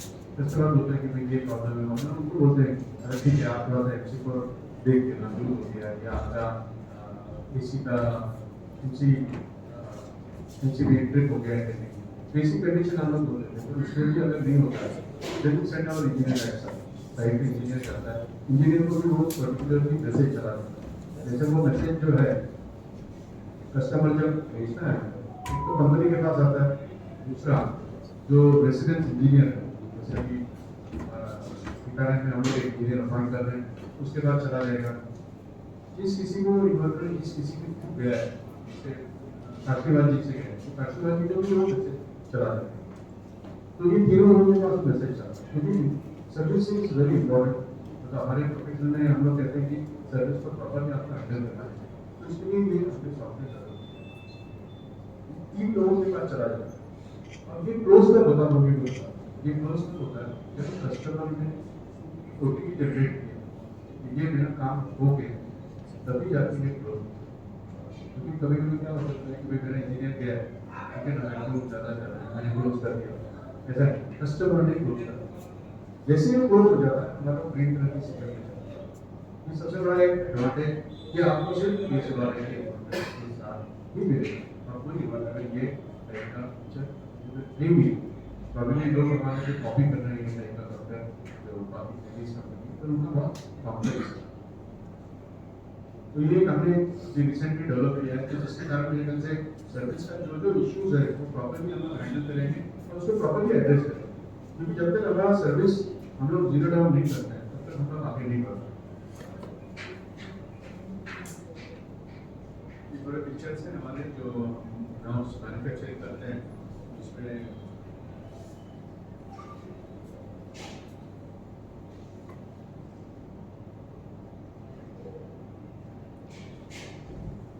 मैंने बताया कि पहले क्या होता है कि हम लोग पूरा कंपोनेंट्स होते हैं वो प्रॉपर्ली उसका एनालिसिस करते हैं, क्यूसी करते हैं। कंपोनेंट्स का क्यूसी होने के बाद में उसको असेंबली किया जाता है। Assembly in the sense casing होता है, जो हम लोग सिद्धार्थ से या सिद्धार्थ से लेते हैं, बेसिक उसका क्यूसी होती है, उसके ऊपर पीसीबी लगाया जाता है। पीसीबी से पहले उसमें जो सिलिकॉन कार्बाइड फिल्म होती है, मेमोरी को लगाते हैं, वो लगाने के बाद में वोल्टेज टेस्ट होता है, वोल्टेज टेस्ट होता है, बहुत से टेस्टिंग होते हैं। उसके बाद फिर फाइनल क्यूसी टेस्ट होता है और 10 इन्वर्टर में से 10 को इन्वर्टर आधे घंटे का टेस्ट शेड्यूल होता है, उसमें से एक इन्वर्टर हम लोग लेते हैं और वो करीबन 4 घंटा हम लोग फुल लोड पे टेस्ट भी करते हैं। हमारे पास में हीटर टेस्ट भी है, ये मशीन भी है। ये जो एटीएम मशीन है ऑटोमेटिक टेस्टिंग इक्विपमेंट है। एक इन्वर्टर टेस्ट करने के लिए यूजुअली हमारा जो मैन्युअली करता है तो उसमें तकरीबन 20-25 मिनट लग जाता है। एटीएम मशीन में डाल दिया तो 3 मिनट में चेक होता है। एटीएम मशीन की कीमत करीबन 75 लाख जो हमारे नाम सुनने की है हमारे पास। ये जो हमारे कस्टमर्स है, आप कोई भी नाम ले लीजिए, मतलब हर जगह पे नोडल एजेंसी जितने भी ऑल इंडिया में सब जगह ने हमारे प्रोडक्ट अप्रूव किए हुए हैं। ये सबसे बड़ा एडवांटेज है हमारे साथ। ये जो इंडियन कंपोनेंट्स में बात कर रहा हूँ, ऑलमोस्ट 70% तक पहुँच गए, 30% बाकी है। दो साल में हम लोग यहाँ पे डेवलप कर लेंगे और इन्वेस्टमेंट जैसे मैंने बताया कि 300 कंपनी होती है, कंपनी से मशीनरी। कोई भी प्रोडक्ट आपको करना है तो आपके पास आईसी सर्टिफिकेट होना बहुत जरूरी है, तो उसके लिए ऑलरेडी हमने रखा है। यूएस के लिए भी हमने अप्लाई किया है, क्योंकि 2 महीने में यूएस भी हमारे पास में आ जाएगा।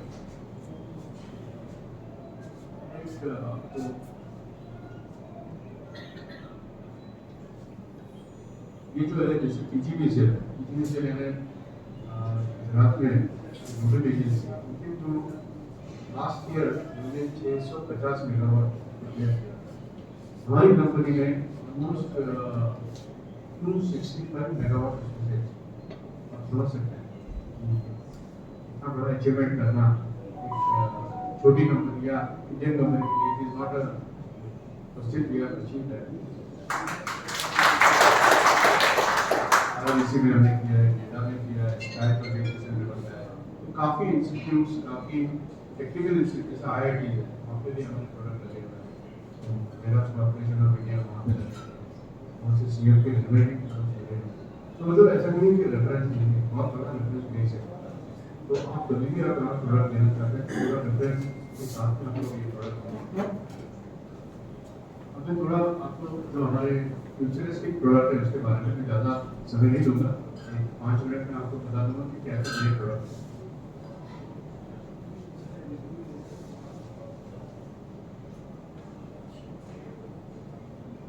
ईवी चार्जर आपने देखा होगा कि इंडिया में बहुत से इलेक्ट्रिकल व्हीकल्स इंट्रोड्यूस हुए, तो ये मेरी पेरेंट कंपनी मतलब ये यहाँ पे इंडिया में नहीं बना है, ये ऑस्ट्रेलिया में बना हुआ है। ये दुनिया में सबसे फर्स्ट प्रोडक्ट है जो हाई टेक्नोलॉजी पे काम करता है। High technology in the sense इसमें एट लेवल साइबर सिक्योरिटी, बहुत से प्रोडक्ट आज मार्केट में अवेलेबल है, चाइनीज प्रोडक्ट, तो पता चल जाता है कि उनको कि भाई कहाँ है, क्या है, कौन से डिपार्टमेंट है। ये कैसे जो cyber security working on OCPP 2 version, इसमें बहुत हाई सिक्योरिटी। दूसरा, नई जो गाड़ियाँ आने वाली हैं, अब तक जो गाड़ियाँ हैं अपने इंडिया में आए हुए हैं, जैसे कोना है या टिगोर है, उसका जो DC वोल्टेज है वो ऑलमोस्ट 600 वोल्ट में 650 वोल्ट है। जो नई गाड़ियाँ आ रही हैं जैसे जैगवार है, ऑडी है, लेटेस्ट जो आ रहे हैं, उसका जो DC वोल्टेज है वो 60 वोल्ट तक है। अब जो आपने अगर सपोज चार्जर लगा रखा है तो चार्जर का काम ही नहीं आएगा, ऑपरेट हो। ये जो चार्जर डेवलप है इसका DC वोल्टेज बहुत बड़ा है। मे भी आप फ्यूचर में कोई गाड़ी आती है टेक्सला जो कोई वो सब हाई DC वोल्टेज पे काम करता है। हाई DC वोल्टेज में इसलिए होता है जैसे DC वोल्टेज बढ़ के आपका करंट कम हो गया, आपका हीटिंग कम, क्योंकि इसके अंदर जो बैटरी लगी होती है लीथियम फॉस्फेट लिथियम आयन, तो उसको अगर हीट बन जाती है तो प्रॉब्लमेटिक मतलब फॉल्ट में चली जाती है या बैटरी का रिलायबिलिटी कम हो जाती है। तो उसके लिए जितना भी हाई वोल्टेज हो उतना अच्छा है। ये प्रोडक्ट हम लोग यूज कर रहे हैं। उसके बाद जैसे मैंने बताया था कि हाइब्रिड इन्वर्टर्स हम फैमिली के साथ जो लेके आ रहे हैं उसके साथ में बैटरीज भी आएगी। ये बैटरीज अब तक डेवलप की गई है पर इंट्रोड्यूस नहीं है, तो अभी ये दिसंबर में हम लोग लॉन्च कर रहे हैं। तो इसमें दो ही टाइप की बैटरी आएगी, सोलर बैटरी की होती है 150 और 200 एमएच की होती है, और लिथियम आयन की बैटरी भी आती है। ये जो प्रोडक्ट है ये हमारे फ्यूचरिस्टिक प्रोडक्ट है, हम देखिए देखा से मैंने बहुत ज़्यादा टाइम दिया है आपका, बट थोड़ा इन्फॉर्मेशन मुझे देना अच्छा है क्योंकि आप ये सोलर का प्रोडक्ट बहुत समय से यूज़ कर रहे हैं और हम लोग आपका सही में मतलब करते हैं कि मेरे ख्याल से 2-3 जो हमने मिले हैं आज उन्होंने तो कहा कि भाई हम लोग तो एक सोलर नहीं यूज़ करते हैं, दूसरा कोई कंपनी का इन्वर्टर यूज़ करते हैं, तो हमें अच्छा लगता है ये मेड इन इंडिया में प्रोडक्ट आप अप्रिशिएट करते हैं। भले ही हमारे प्रोडक्ट में थोड़ी बहुत होती होगी, सर्विस रिलेटेड है या डिलीवरी नहीं होती है टाइम पे, पर तब भी हम लोग जितना हो सके हमारी कोशिश करते हैं आपको सेटिस्फाई। तो मैं चाहता हूँ कि अभी पेजेस हैं तो थोड़ा सा आपको टेक्निकली या सर्विस रिलेटेड बताएं, इस सर्विस में क्या क्या इशू आते हैं और वो आइडेंटिफाई कैसे किए। हमारे यहाँ पे शेखावत जी है जो पूरा राजस्थान के बाद सवाल है, ये मतलब आपने कभी भी इसको कॉल किया तो इमीडिएटली नेक्स्ट डे आपके पास में कॉल। बहुत से टाइम क्या होता है इनका कॉन्टैक्ट आपके पास रहता नहीं, इसके लिए हम लोग कहते हैं कि भाई आप लॉग ऑन करें कॉल हमारे ऑनलाइन पे तो डायरेक्टली इनके पास में मैसेज चला है। कभी कभी कस्टमर करता नहीं है या वो अपने डीलर को बोलता है या एलटीसी प्लेयर को बोलता है, इसकी वजह से वो पूरा ग्रुप पे नहीं रहते हैं और ये कॉल ऐसे ड्रॉप होता है। तो इस पर कभी भी आपको कोई कॉल आता है तो आप डायरेक्टली हमारा टोल फ्री नंबर है उस पर SMS करें, क्योंकि वो मैंने खुद मॉनिटरिंग भी करता है, सबसे इम्पोर्टेंट। तो धन्यवाद आपके पेशेंस से जुड़ा।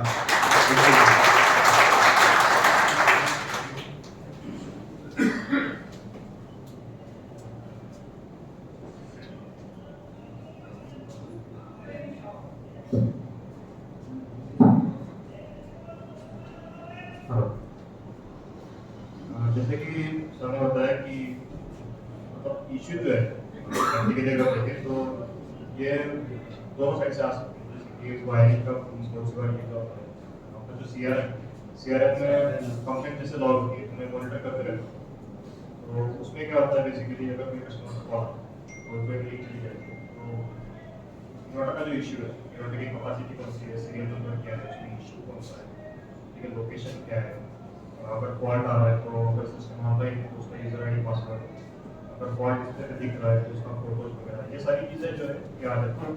तो उसके हिसाब से अगर फॉल्ट रिमोट में सॉल्व होने वाला तो जो टीम बैठती है बैक ऑफिस में वो देख लेती है लॉगिन करके। अगर कोई ओवरलोड टेस्ट का इशू है, जैसे कि अपने इन्वर्टर में जो है 295 वोल्ट तक एसी वोल्टेज का हाई वोल्टेज जो है, अगर वो बाय डिफॉल्ट क्या होता है कंपनी में जब एक इन्वर्टर जाता है तो उसका जो बैंड है ये 275 285 वोल्टेज सेट किया होता है।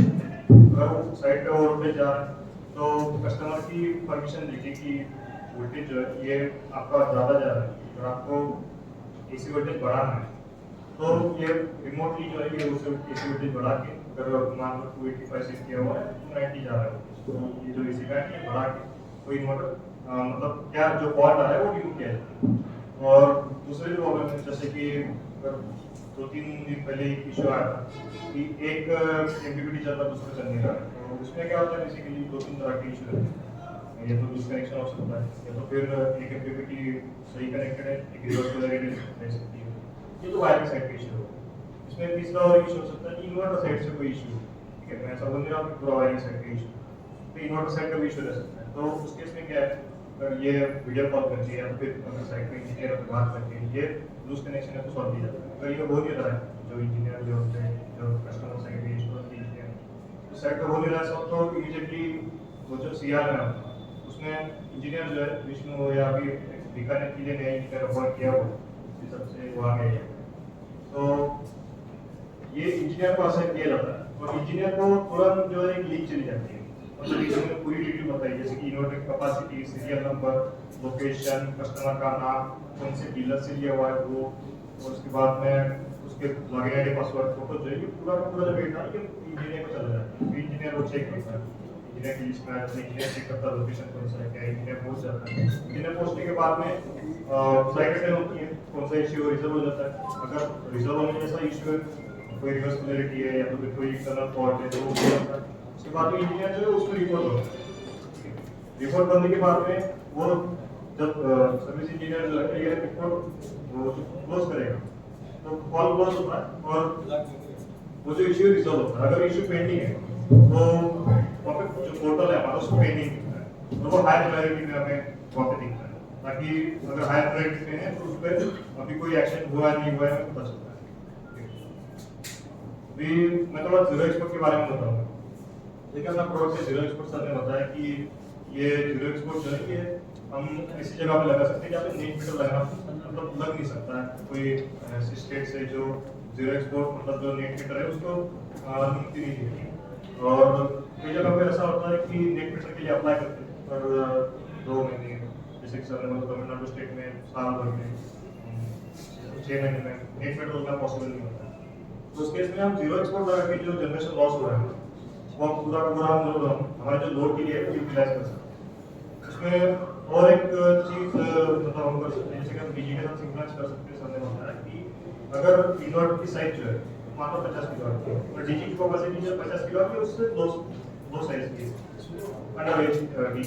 अंडर साइज डीजी है, तो क्या होता है इन्वर्टर की पावर जो है इन्वर्टर की पावर बेसिकली उस केस में क्या होगी हम खाली लोड के लिए यूज करेंगे, और जो डीजी की पावर है डीजी की पावर हम खाली रेफरेंस के लिए जो एसी वोल्टेज है वो खाली रेफरेंस के लिए देती है इन्वर्टर को, ताकि इन्वर्टर चालू हो जाए ग्रिड से लोड की पावर।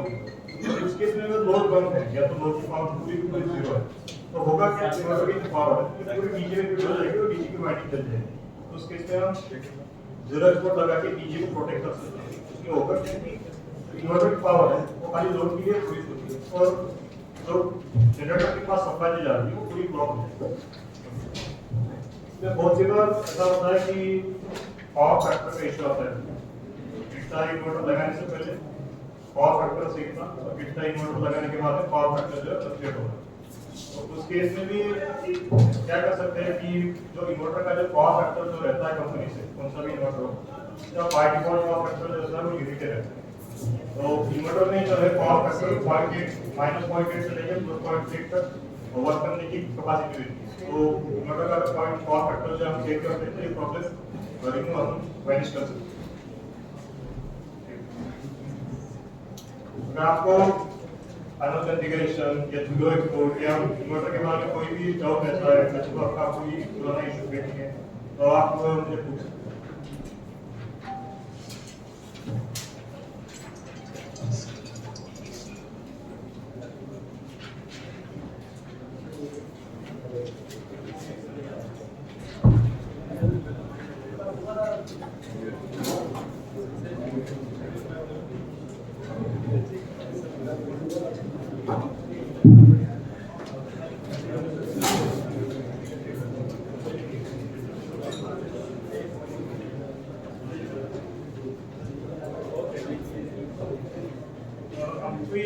डाउट अगर आप पूछ सकते हैं, जैसे कि इन्वर्टर के बारे में, वायरिंग के बारे में, पैनल कॉन्फ़िगरेशन या तो कोई दूसरे इन्वर्टर के बारे में भी डाउट हो।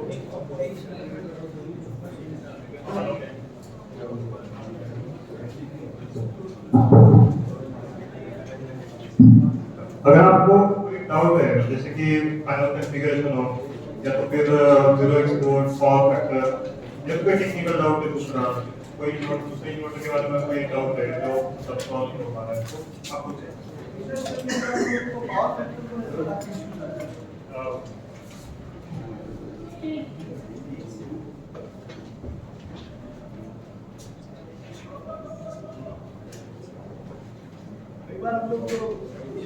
इंडस्ट्रीज में जो साइट्स लगाते हैं तो उसमें पावर फैक्टर को लेके कई बार इशू होता है। एपीएफसी पैनल ऑलरेडी लगा हुआ होता है तो उसका सिस्टम जो है वो सोलर के अकॉर्डिंग भी होता है, कभी क्लाइंट्स ने पहले एक टाइम पे लगा। इन्वर्टर में ऐसे क्या पहले कुछ सेट किए जा सकते हैं जिससे जनरेशन लॉसेस भी नहीं आए और पावर फैक्टर ऐसा है जो पावर फैक्टर जो आप बोल रहे हो कि इन्वर्टर लगाने से पहले सही था, तो बेसिकली जो कन्वेंशनल डीजे आते थे ना तो वो खाली इंपोर्ट को सपोर्ट करते थे, मतलब इन्वर्टर जब से लगता है वो इंपोर्ट करते हैं, ठीक है। जब जरूरत रहेगी तो पावर इंपोर्ट होती है और जब जरूरत नहीं है पावर की लोड की है तो वो पावर एक्सपोर्ट होती है।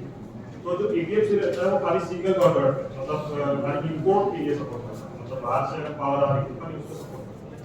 तो जैसे इन्वर्टर लग जाते हैं तो होता क्या है कि पावर जो है रिएक्टिव पावर जो है बेसिकली वो बाहर से इंपोर्ट होती है क्योंकि हमारी इलेक्ट्रिक लोड की जगह है। रजिस्टिव लोड अगर है तो रिएक्टिव पावर की रिक्वायरमेंट नहीं है, पर जैसे ही हमारा इन्वर्टर लगता है तो क्या होता है इन्वर्टर एक्टिव पावर जो इन्वर्टर से जनरेट हो रही है वो बाहर भेजता है, बाहर मीटर से जो है सारी रिएक्टिव पावर आती है। ये जो अपना एपीएफसी का नाम रहता है वो तो उसके लिए बनाई नहीं तो वो कैसे चलेगा, तो क्या करता है बेसिकली बहुत ज़्यादा डिमांड सेंस कर लेता है कि रिएक्टिव पावर की डिमांड और बहुत ज़्यादा कैपेसिटी का कैपेसिटर ऑफ करते हैं। ज़्यादा कैपेसिटी का कैपेसिटर ऑफ किया तो पावर फैक्टर जो है ये नेगेटिव में चला, फिर उसको समझ में आता है कि पावर फैक्टर नेगेटिव चला, फिर वो कैपेसिटर को बंद करता है, फिर कैपेसिटर पावर फैक्टर नीचे चला। तो उस केस में आप क्या कर सकते हैं कि जो एपीएफसी पैनल है ये कम से कम 4 ऑर्डर में वर्क करने वाला होता है, हाईएस्ट कंट्रोल जो 4 ऑर्डर में वर्क करने वाला है, जस्ट हाईएस्ट कंट्रोल जो एपीएफसी रहता है। और दूसरा अगर आपको मतलब वो पावर फैक्टर जो एपीएफसी है वो चेंज करना बहुत कॉस्टली जाता है, तो इन्वर्टर जो रहता है तो इन्वर्टर में -0.8 से लेकर +0.8 तक पावर फैक्टर जो है सेट करने की 99% केसेस में क्या होता है जैसे क्लाइंट क्या कहता है कि आपने सोलर ऑफ कर दिया हमारा पावर फैक्टर सही हो, उसको इतना ही समझना और पावर फैक्टर हमारे लिए होता नहीं। बड़े इन्वर्टर्स में ये बहुत बड़ी प्रॉब्लम है। इसमें क्या होता है सर कि रिएक्टिव पावर कितना लग रहा है ये अपने को उसी का लोड कैलकुलेशन में समझना चाह रहा हूँ, तो वो कर सकते हैं बस जो एपीएफसी पैनल रहता है तो उसमें वो पावर फैक्टर सेव होता है। जब एपीएफसी का तो आप अगर सोलर से सोलर से बंद कर देते हैं एक्चुअल लोड कितनी कैपेसिटी है रिएक्टिव पावर लेने की हमें पता चलता है, उतनी ही रिएक्टिव पावर के लिए हम पावर फैक्टर इन्वर्टर में सेट करें ताकि जो रिएक्टिव पावर का जो रिक्वायरमेंट है वो इन्वर्टर सप्लाई करती है एपीएफसी आप निकाल भी नहीं सकता। उसका कोई फार्मूला तो होगा ना क्योंकि आप लोग तो रैंडमली सेट करोगे नहीं उसको फार्मूला आपको फार्मूला समझिए ना फार्मूला समझा दो आप 1 to 1 करके बट समझा समझा बेसिकली पेज पेपर पे समझा रहा हूं। हेलो हेलो हेलो हेलो जो अपने इन्वर्टर्स के साथ में ऐप यूज करते हैं हम जो मोबाइल ऐप है, ठीक है, उस ऐप के अंदर है ना एक इशू ये रहता है कि भाई उसमें जो यूनिट्स हैं वो प्रॉपर शो नहीं करते। ये एक इशू मैंने काफी बार फेस किया, मेरे कस्टमर्स से काफी पर्सनली कनेक्टेड रहते हैं, वो ये फीडबैक मुझसे शेयर करते हैं कि इसका जो एक्चुअल जनरेशन जो इन्वर्टर पर दिखता है वो जनरेशन ऐप में नहीं शो हो रहा, वो मतलब कई बार ये आज यूनिट कम बनी तो एक्चुअल में हमारे इंजीनियर को कहते हैं कि आप एक बार जाके इन्वर्टर पे चेक कीजिए, इन्वर्टर पे जो लिखा हुआ था वो सही आ रहा है, वो एक्चुअल में कैलकुलेशन सब सही आ रहा है, बट ये इसमें आपके ऐप में नहीं है। उसमें कई बार ऐसा तो हमने कस्टमर्स को कहा कि आपका इंटरनेट की स्पीड कम हो रही है उस कारण से होगा, बट ऐसा एक जगह मल्टीपल जगह ऐसा हुआ कि भाई ऐप रियल टाइम डेटा जो है वो रिफ्लेक्ट नहीं कर उसका कुछ अपडेट कर रहे हैं आप ऐप को या कुछ ऐसा कोई? वो करीब 1 या 1.5 महीना पहले हुआ। जब सर्वर जो था, सर्वर की जो मेमोरी है वो एक्सपांड की गई, तो उस समय पे बहुत सारे क्लाइंट का जो था 2-3 दिन के लिए मतलब जनरेशन में दिखेगा, तो उस समय पे सर्वर एक्सपांड हो रहा है, ये बहुत था, बाकी देर था, अब वो सारा वो चले गया। सर ऐसे वोल्टेज आ सकता है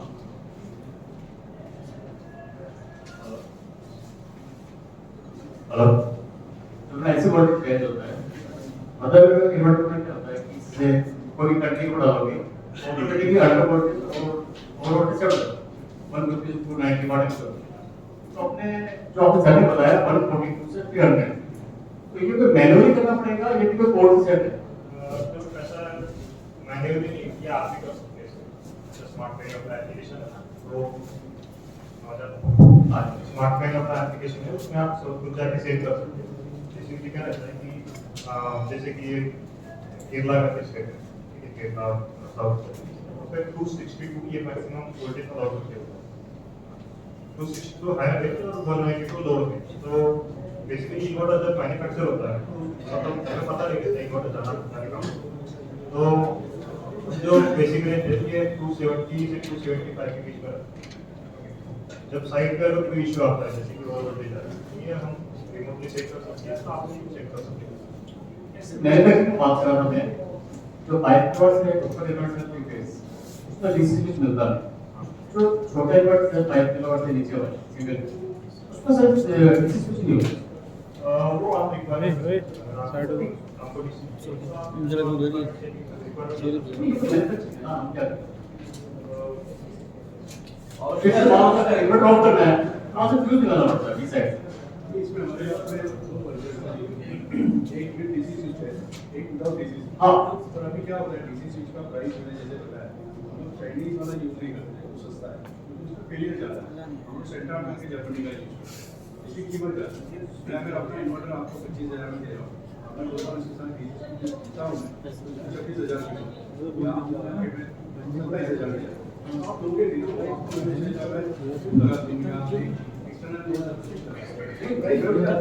लेवल सेट क्या होता है कि इससे हम लोग साइड पे नहीं कोई इशू आ रहा है फॉल्ट आ रहा है, तो अगर स्विच है मतलब लॉजिक प्रोजेक्ट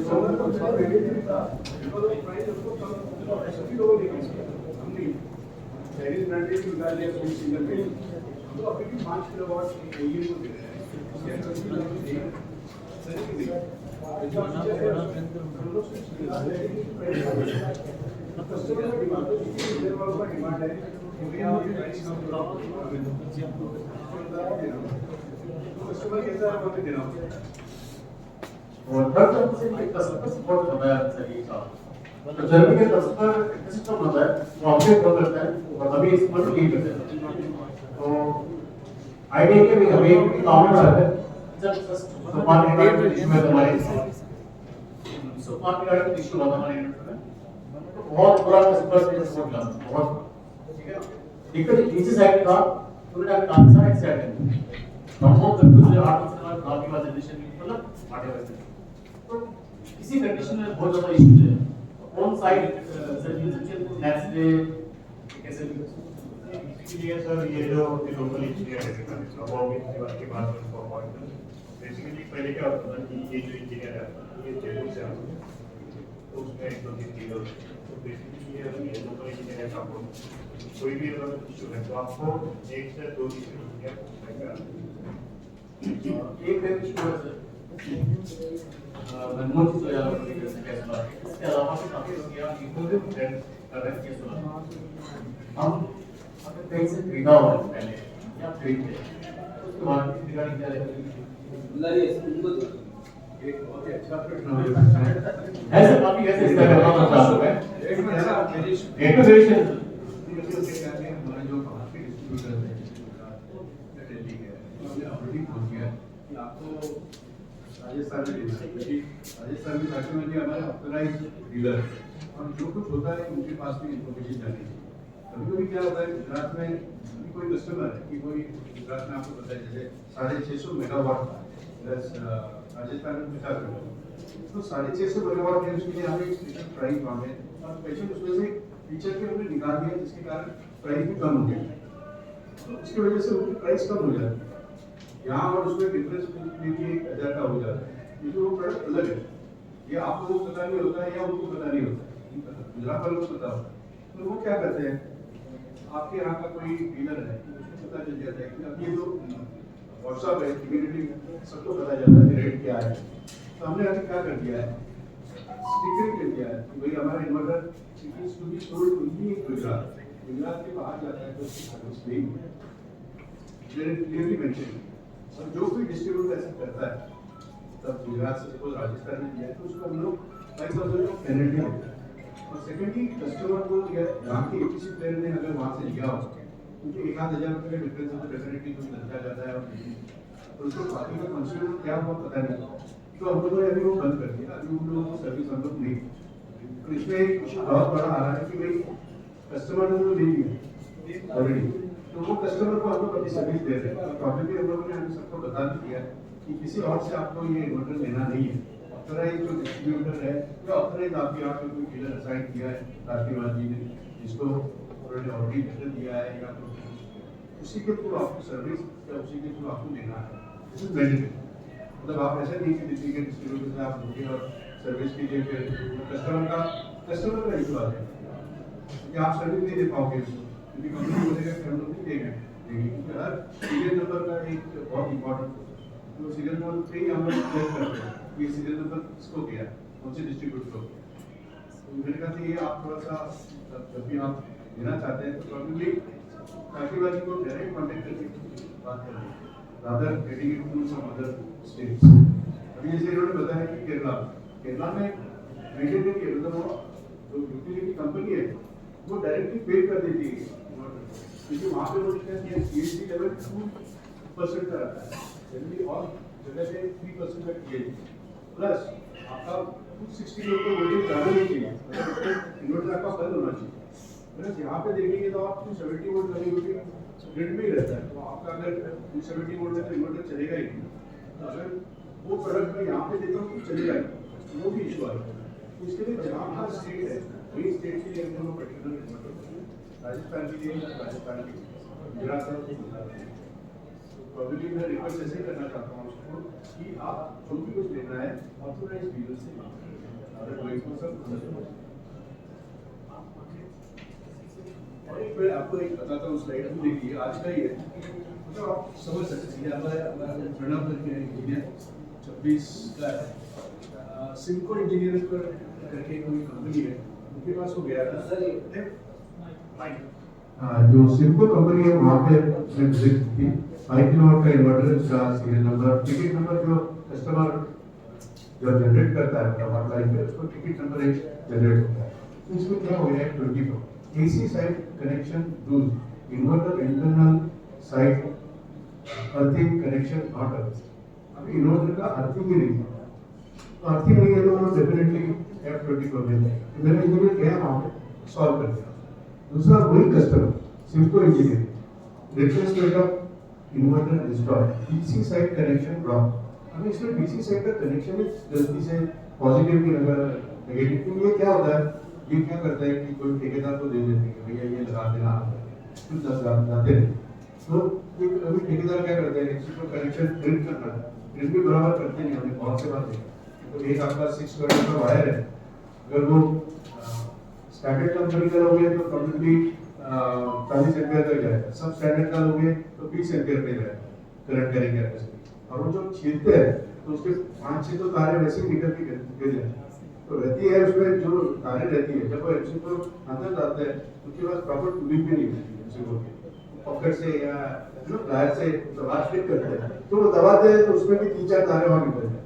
तो मतलब जब केबल है वो 100% है, जब वो लीकती है तो ऑलमोस्ट 25% पे आ जाता है, तो क्या करंट कैरी कैपेसिटी दोपहर के वक्त में जल्दी वो जल भी जाती है चीजों में। तो प्रॉब्लम जब आपके जो टेक्निकल होंगे जो इंस्टॉल करते हैं उनको एक आप छोटा क्लास दे दीजिए कि भाई कैसे लगाना है क्या है। तो अभी यहाँ पे देखिए उसने क्या लिखा है, रिप्लेसमेंट ऑफ ये जो इन्वर्टर का प्रॉब्लम था इसी कनेक्शन ही लॉन्च किया था, प्रॉपर होने ही वाला है, न्यूट्रल की जगह पे अर्थ लगा दिया या अर्थ की जगह पे फेज लगा दिया, ना कि उसमें लिखा रहता है कि ये लिखा रहता है, तो कोई देखता नहीं जो आपने आगे आप लगा के आप खत्म करें। तो चला नहीं कंक्लूड किया हमने ये प्रॉब्लम है, ये तो भेजना पड़ा, तो हम पहले छोड़ के आगे बढ़े। पूरा दिन इंजीनियर का गया फॉल्ट हमारा नहीं, फॉल्ट पीटीसी प्लेयर का, तो पीटीसी प्लेयर ने बोला नहीं अर्जेंटली भेज ही दो। तो ये प्रॉब्लम्स आते हैं। अभी दूसरा ये एक प्रॉब्लम है कि अभी वहाँ पे वोल्टेज कंडीशन देखिए, उसने लिखा है कि when I visited this site, inverter was okay. There is no AC grid at that time. There was some fault at GEB site. GEB is the Gujarat electricity board. In fault record, there was error of 41, 25, 56. So I increased AC voltage from 270 to 295. And AC voltage from 185 to 170 and made system online. There was no other issue at this time. तो उसने issue किया, उसका video भी हमको दिया है कि मैंने क्या क्या किया, कैसे चल रहा है। ये हमारा इंजीनियर जाके प्रॉपर्ली एनालिसिस करता है, प्रॉपर्ली गाइड भी करता है। तो इसमें क्या होता है कि ये फॉल्ट हमारी तरफ से नहीं, मतलब हमने देखा है हमारे 1.5 लाख या 2.5 लाख इन्वर्टर दिए हैं, हमें 15 से 20 का डेली आता है और उसमें से भी 5 या 6 को वाईफाई रिलेटेड, मतलब उसमें वाईफाई में किसी ने गलत से कोई नंबर या कॉमा डाल दिया या कुछ डाल दिया, उसके वजह से वाईफाई चलता है, वो एक इशू सबसे बड़ा। और मतलब 50% और 50% उसमें से मतलब 25 कि वो रिलेटेड टू ईपीसी है, वो बराबर इंस्टॉल नहीं करते हैं, जिसकी वजह से प्रॉब्लम आता है। 25% जो बैलेंस है वो हमारी वजह से इन्वर्टर फेल होता है या अंदर डीसी साइड में इन्वर्टर का डीसी अनबैलेंस हो जाता है, उसकी वजह से लाइट सेट है। तो ये एक्चुअली ऑनलाइन में आपको बता रहा हूँ तो ये ऐसे ही मतलब प्रॉब्लम्स हमें बहुत से आते हैं, पर हम लोग रेक्टिफाई करते हैं, हम लोग कस्टमर में कभी ध्यान नहीं देते। और एक कोई बात कहना चाहता हूँ, इंडिया में केसोदारी एक ऐसी कंपनी है जो इन्वर्टर आपने सपोज डीसीडीवी नहीं लगाया, डीसीडीवी नहीं लगाया, लाइटिंग एनालिसिस से हमारा इन्वर्टर जल गया, तभी हम लोग सब प्रश्न आपको पूछते नहीं क्यों गया।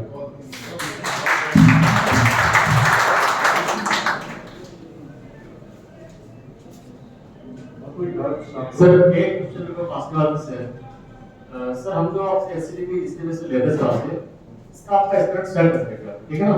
एसपीडी रिस्पांस डालने की है, एमसी जो रिस्पांस है इसके अंदर, ठीक है ना? एमसी रिस्पांस डालना है, आपका कस्टमर से स्मार्ट हो गया सर आजकल, ठीक है ना? वो कहता है बिल्कुल पर्टिकुलर एसपीडी चाहिए, पर्टिकुलर बिल्कुल एमसी चाहिए, तो कस्टमर पॉसिबिलिटी है नहीं यार, हम लोग खुद ओईएम कर रहे हैं, ठीक है? खुद मैन्युफैक्चर तो करते हैं और फिर ओईएम कर रहे हैं, तो हम रोज के रोज नेक्स्ट चेंज और स्टैंडर्ड नेक्स्ट ले रहे हैं, कभी कभार कोई अवेलेबिलिटी नहीं होती तो अपन एक अपनी बार में आपको प्रश्न लिख भी दिया कि होगी, जैसे कि एलएमएक्स की बहुत शॉर्टेज है तो हमने फिनिक्स कॉन्ट्रैक्ट, एमसीबी में पहले स्टैंडर्ड की बहुत प्रॉब्लम थी तो एमसीबी बट स्टैंडर्ड ही लेंगे और उसमें अपन बहुत ज़्यादा डेविएशन और बहुत ज़्यादा दिमाग भी ये हमारा एक साइड प्रोडक्ट है, आप लोगों की सर्विस के लिए क्या आपसे ज़्यादा बिजनेस बढ़े, इसीलिए हमने इंटरव्यू और उनके साथ और लोग आ जाना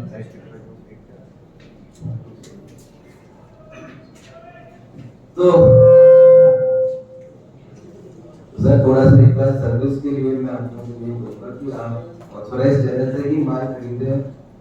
हम नहीं चाहते कि किसी को भी फ्यूचर में सर्विस रिलेटेड प्रॉब्लम्स आए, माल से खरीदिए, गुजरात से लेंगे 1000 रुपये में सर आपके लिए सिस्टम में मेरे ख्याल से 30 पैसे का फर्क पड़ेगा। मतलब बैकवर्ड पैसे के लिए आप ऑथोराइज चैनल को छोड़ देते हो, मेरी ये समझ में अब तो बाहर का आदमी होता है वो 100 रुपये में काम कर सकता है, अपन नहीं कर सकता, उसकी अपनी सिटी में तो वो अपने खराब अच्छे अपने मेंटेन करके रखता है, दूसरे के जाके वो डिस्टर्ब करना चाहता है और अपन काम कर रहे हैं, सर्विस दे रहे हैं, आप लोगों की तकलीफ सुनेंगे उसको करेंगे तो अपने को कुछ चाहिए, सभी को कुछ चाहिए, थोड़ा सा ध्यान देंगे। अननेसेसरी तकलीफ है ना हमको बहुत बड़ा लगता है। ये सोलर के लिए अगर कोई प्रॉब्लम है, जब इन्होंने मुझे बताया अभी कि लक्ष्मण जी बिल्कुल अच्छा लगता है, उनको कैसे भी करके हम चाहेंगे बंदे को सॉर्ट आउट हो, सूरज जी को ये अलग रिस्पेक्ट होगा, अभी अपन को जो प्रॉब्लम में है अभी उन सभी को अपन जो है वो पुरानी जो भी मेटर किसी और से जिनसे भी गए हैं तो एक बार सॉल्व आउट करें, और फ्यूचर के लिए आपके लिए अपन ये कहेंगे कि आप प्लीज तो वो थोड़ा इससे ही लीजिए, जैसे अपन मनमोहन जी को आप अपॉइंट कर रखा है ये फ्यूचर के अंदर में जो भी पहले गए हुए हैं बाद में किसी की भी थ्रू जाएंगे तो कास्टी वाले थ्रू पढ़ते हैं तो अपने को प्रॉब्लम नहीं आती, तो सीरियल नंबर चेक होता है उसमें सब पता पड़ता है। अब तो शायद सर ने उसके ऊपर लिखवा भी दिया ना कि वो सेल इन गुजरात होगी, तो जो गुजरात जाएगा उसमें आपको पता ही दिख जाएगा कि यार ये यहाँ पर उसमें आपको प्रॉब्लम नहीं है। ये बहुत अच्छा काम कर दिया। हाँ सर जिसने बेचना है अपना टाइम टू स्पीकर टाइम बाहर से कर पहले देना आपके है। मैसेज आ जाते थे। तो देखिए जो लागत करेगा ना स्पेशली भागू परेशान आपको इसको लॉन्ग टर्म काम करना है, देखिए बहुत जिसको लॉन्ग टर्म काम करना होता है ना वो इस तरीके की हरकतें नहीं करनी चाहिए। किसी को कुछ कह सकते हैं स्टिकर वारंटी कार्ड में वही आता है, इन्वर्टर के ऊपर भी वही आता है, बॉक्स के ऊपर भी वही आता है, मैनुअल में भी वही आता है। तो 4 जगह उसको निकालना पड़ेगा स्टिकर। ये तो हो गया बाहर, इन्वर्टर के अंदर जो होता है डिस्प्ले में वही सीरियल नंबर, तो करने का चांसेस बहुत रिमोट है, कोई हाईटेक आदमी होगा तो करेगा। मतलब ना ही बोल सकते चांसेस है। वैसे ऐसा करने वालों को ये पहले सर आपके मैसेज आते रहते थे। हाँ वो पहले करते रहते थे कि भाई ये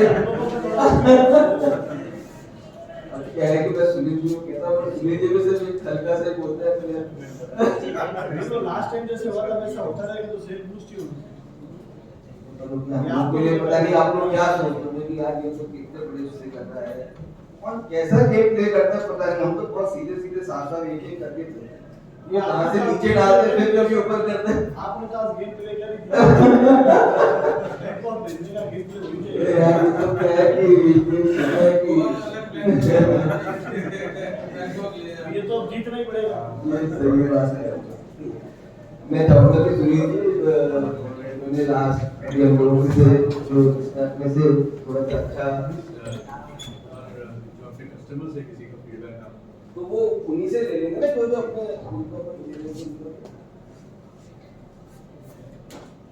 तो यहाँ पर चाहेंगे कि यहाँ पे अपने कुछ लोग हैं जिन्होंने अपने साथ में कुछ अच्छा व्यापार किया है, तो जैसे बीकानेर के अंदर में पावर एक्सपी अमन वर्मा को मैं चाहूंगा कि सुनील जी एक स्टार परफॉर्मर वाली ट्रॉफी गिफ्ट करें।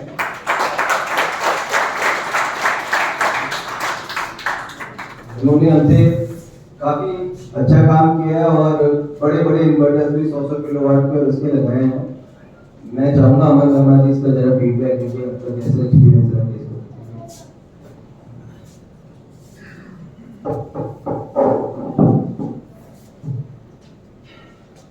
थोड़ा शुरू से चले, कैसे भी चला थोड़ा शुरू से जाते हैं। आज से 3-4 साल पहले जब मेरे जयपुर के सारे फ्रेंड्स वगैरह बात आई सबको, जयपुर के सारे फ्रेंड्स वगैरह केस सोलर पर स्विच कर चुके थे। अपने बीकानेर में थोड़ी चीजें देर से आती हैं तो काफी मेरे पास एक तरह से क्या सबका रिव्यू आने लगा कि यार तुम भी स्विच करो और ये वाला यूज करो, ठीक है। तब कास्टीवाल जी ने भी मेरे को 1-2 बार क्योंकि इनसे पुराना परिचय था ऐसा था तो इन्होंने मेरे को बोला कि ले और यू वोंट बिलीव कि पहला इन्वर्टर इन्होंने मेरे को भेज दिया था कि तुम ट्राई कर लो और उसके बाद अच्छा लगे तो यूज करो, ठीक है। तो वो एक टाइम था, वो इन्वर्टर हमने कहाँ लगाया था मैं वो भी बताऊँ।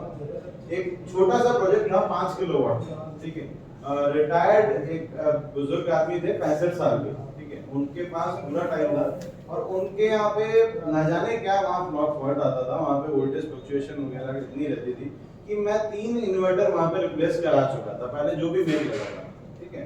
वहाँ पे हमने ये वाला इन्वर्टर लगाया और वो इन्वर्टर लगाने के बाद उस साइड पे वापस नहीं लगा। तो ये कैसा हमारा बाय चांस ऐसा का सिनेरियो बन गया कि हमने जो प्रॉब्लमेटिक साइड थी वहां पर लगाया और वो परफॉर्मेंस हमें अच्छी लगी, उसके बाद हमने ये इन्वर्टर्स लेने शुरू किए, ठीक है।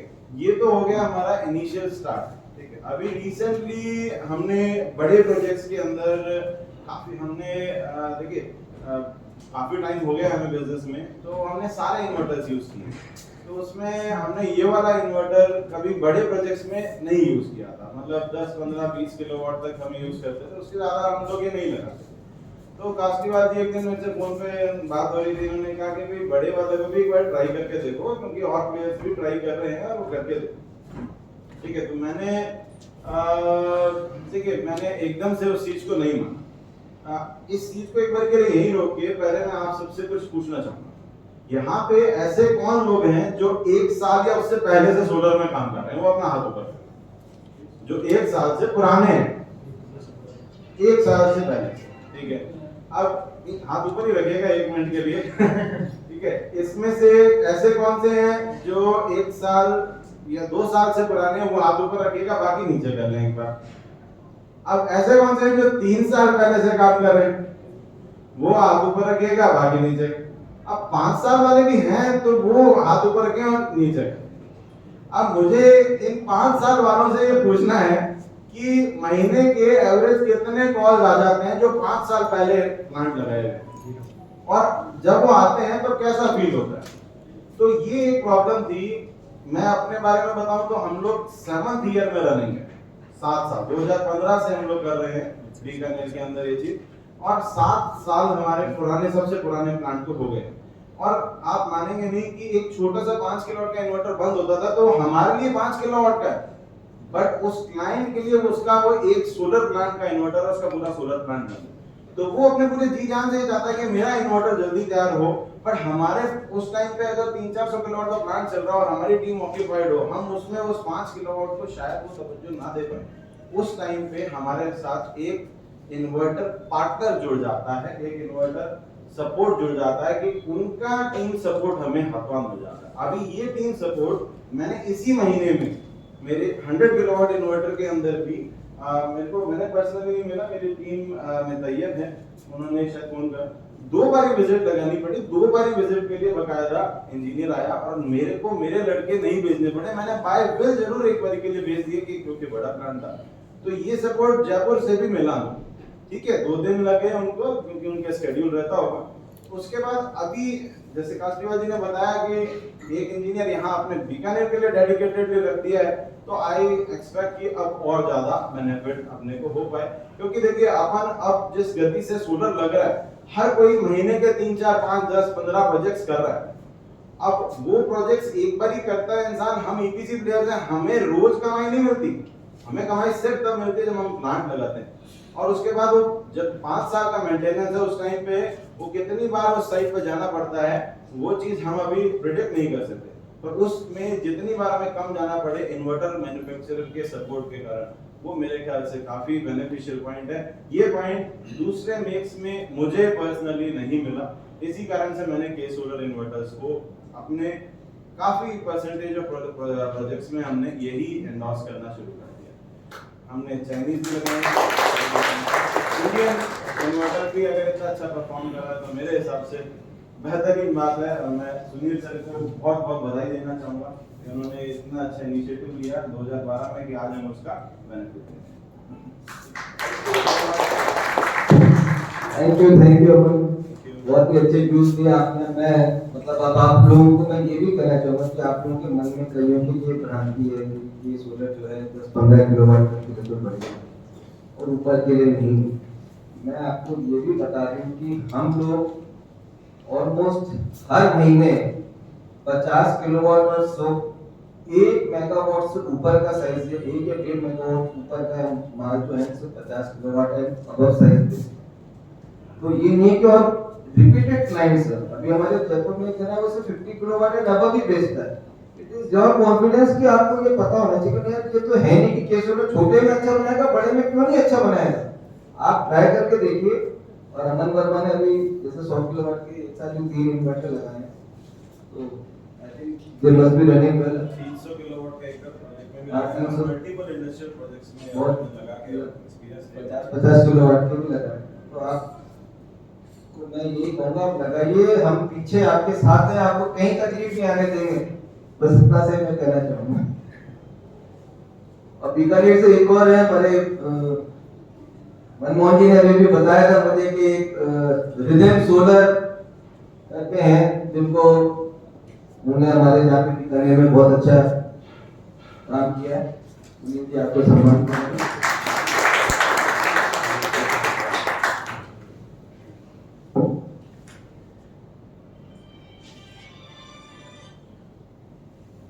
बीकानेर में क्या है कि मनमोहन जी ने ही सारा काम संभाला है, तो ये थोड़ा सा इनजस्टिस हो जाता। आप लोग कहते हैं कि यार इन्हीं को ही ट्रॉफी दे दी, क्योंकि इन्होंने खुद ने अपने इंस्टॉलेशन सबसे ज्यादा करिए केस होता है। तो मैं तो मनमोहन जी आपको बहुत धन्यवाद देना चाहूंगा। ये प्राइज हम आपको अलग से ही देंगे, अभी सबके सामने तो लगता है कि वो आपकी पार्शियलिटी सॉल्व कर दी। Thank you so much. एक करणपुर से है मिस्टर प्रीत सूरत, उनको भी मैं चाहूंगा कि सुनील जी स्टार परफॉर्मर की ट्रॉफी पेश करें।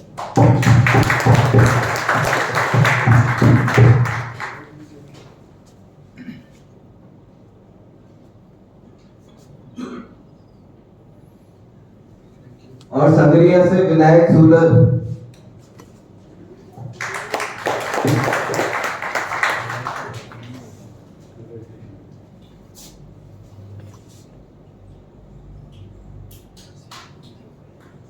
आप भी सब संध्या से मुझसे कितने टाइम से जुड़े हुए हैं?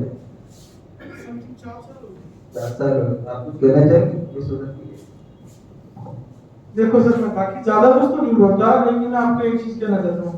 भाई हमने पोलिंगर का भी लगाया है, लुमिनस का भी लगाया है, ये भी लगाया है, लेकिन जनरेशन के मामले में दूसरों से 1.5 यूनिट प्लस में है। और हमें कंप्लेन जितनी भी हुई है उसका 5 साल में तो समाधान हो गया। कईयों में पीस भी है, जैसे ज्यादा लगाते हैं तो चेंज करने पड़ते हैं, तो 1-2 पीस भी हमने चेंज किए हैं। बाकी सर्विस की कोई दिक्कत नहीं। Thank you sir. आप लोग कॉन्फिडेंस में देने के लिए मैं इनसे बात कर रहा हूँ। मुझे पता है कि सब आप लोग बहुत कॉन्फिडेंट है प्रोडक्ट के लिए, तो और फ्यूचर में मैं चाहूँगा आप लोगों का बहुत ही अच्छा सपोर्ट मिले इस प्रोडक्ट में।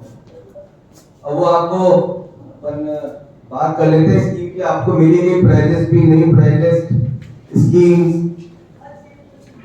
इसके अंदर में स्कीम में आपने देख लिया होगा, अगर कोई भी 2 पीस लेता है तो अपन 2% डिस्काउंट दे रहे हैं, और 5 पीस पर 3% का डिस्काउंट दे रहे हैं।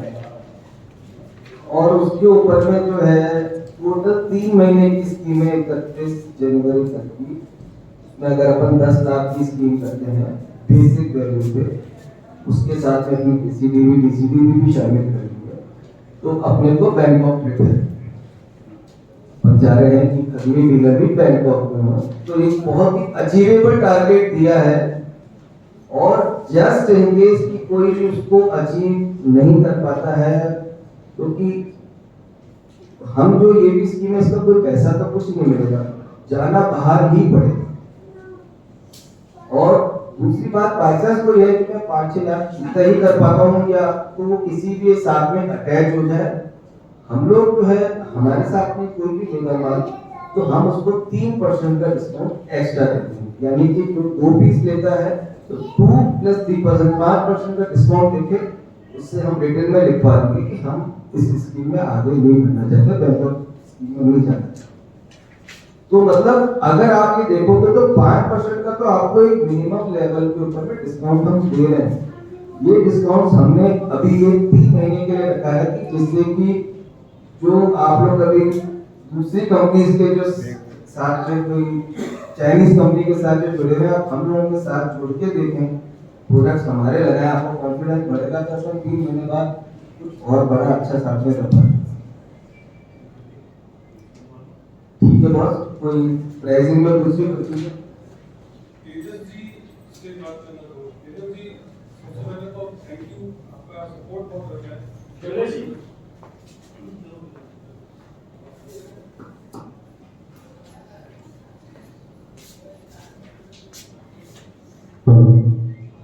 तेजस जी आपका सपोर्ट बहुत अच्छा मिला है, मतलब ऑन साइड सपोर्ट जो आप देते हैं।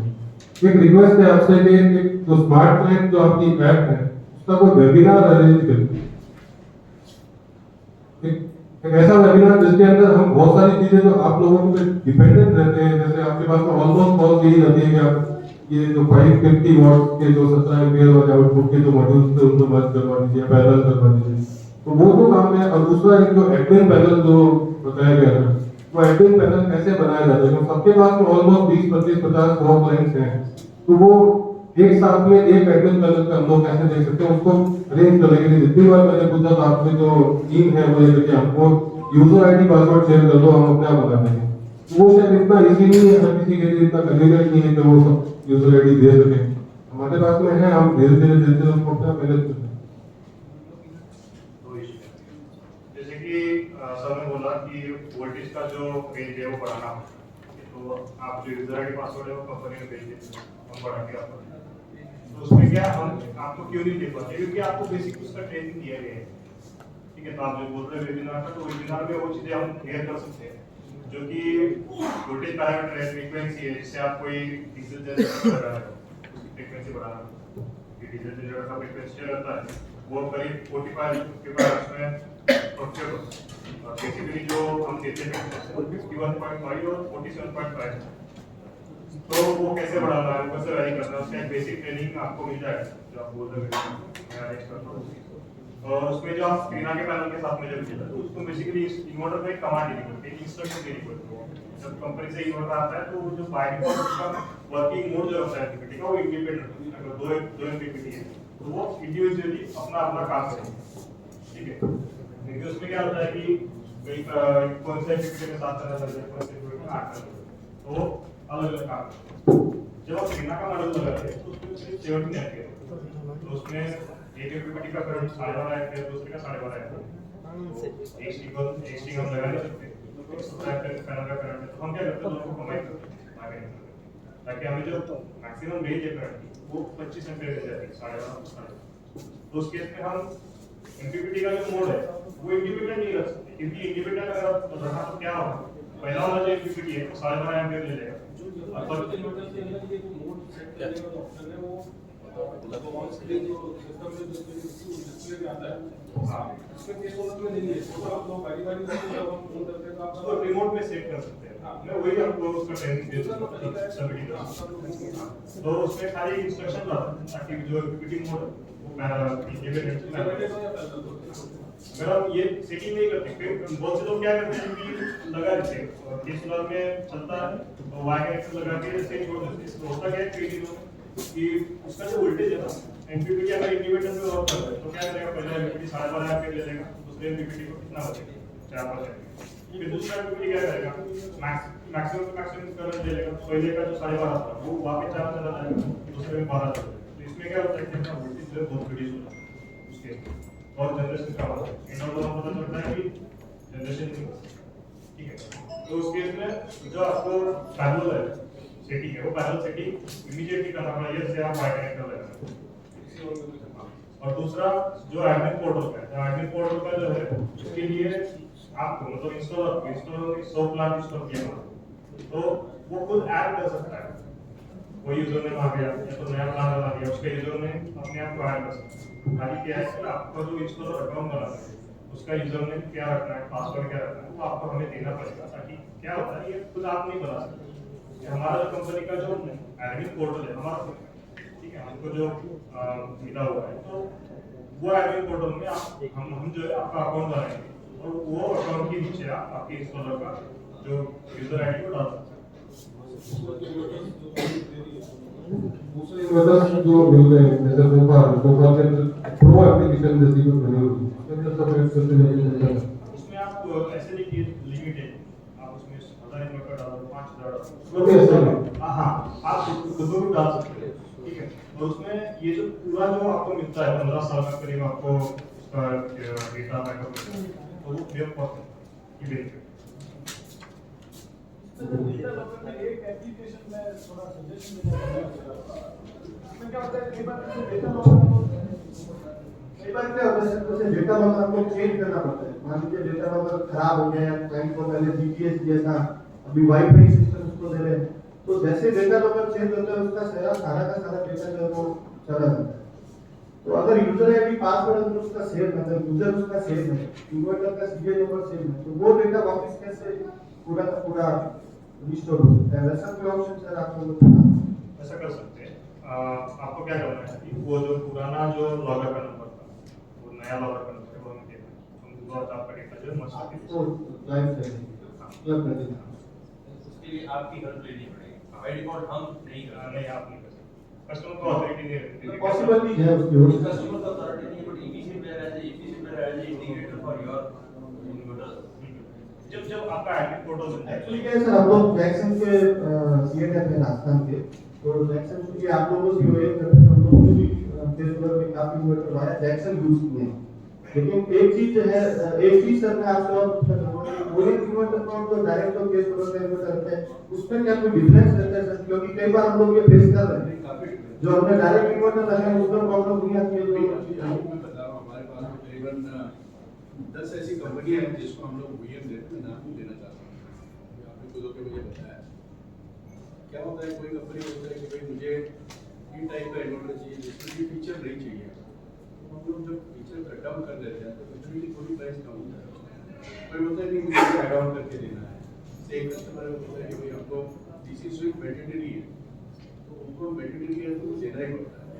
कि कोई कस्टमर आपने हम जो दे रहे हैं बोलते हैं कि टाइप 2 एसपीडी उसके अंदर डालते हैं, तो डेफिनेटली टाइप 2 एसपीडी की आज कीमत आपको ही पता है 800,000 रुपये एक एसपीडी की, तो हमें एसी साइड डीसी साइड पता है।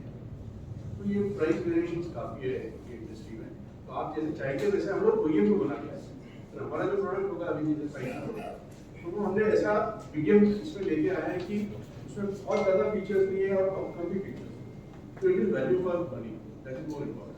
इसमें हिंदी को लेके भी कुछ रहता है है मतलब अभी सो बहुत टेक्निकल तो अभी क्या है OEM आफ्टर क्या होता है, OEM हमको होता है कि ये प्राइस में हमको बिठा के दो, तो बिठा के देना पड़ता है। तो आप मुझे बोलोगे कि नहीं मुझे मतलब डायरेक्ट केस सोलर के लिए ज्यादा बेहतर है। It's always better. और अभी क्या होता है सर्विस के लिए भी प्रॉब्लम कहाँ पे आता है, आप सर्विस कॉल वहाँ पे देते हो जैक्सन में, जैक्सन वाले हमें देंगे या वो सुई में करीबन एक हफ्ता चला जाता है, फिर जैक्सन वाले पीछे रहते हैं क्योंकि आप उनके पीछे रहते हैं, तो ये कम्युनिकेशन गैप इतना बढ़ गया है ना कि इनकी वजह से डिले होता है।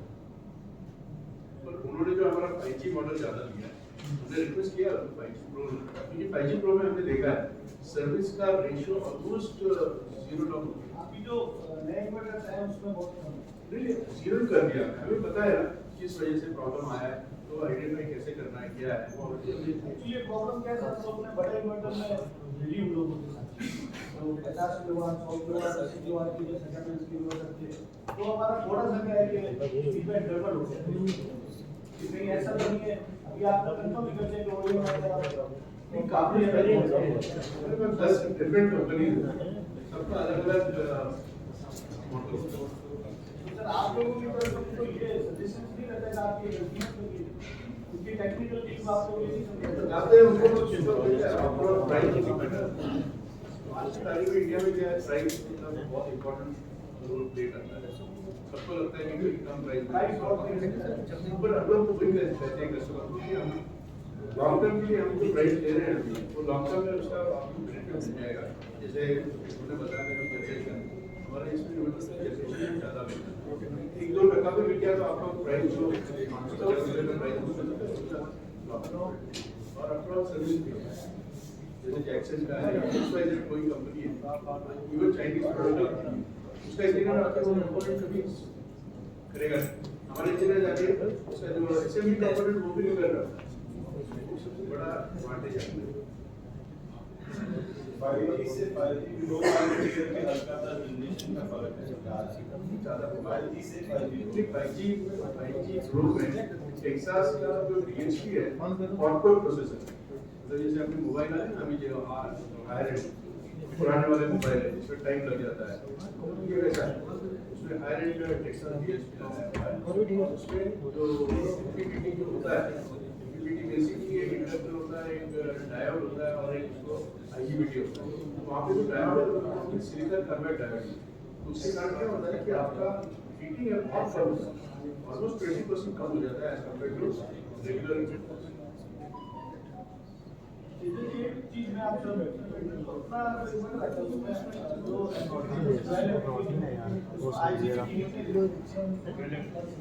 Single page dual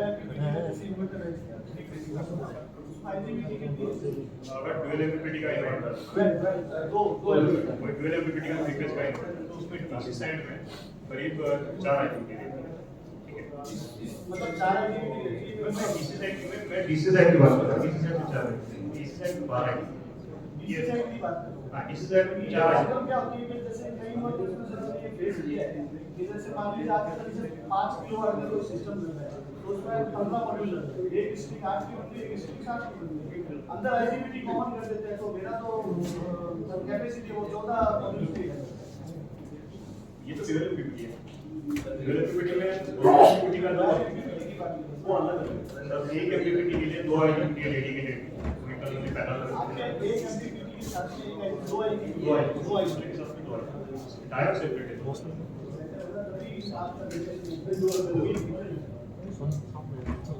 Sir, non-technical question is right. Non-technical.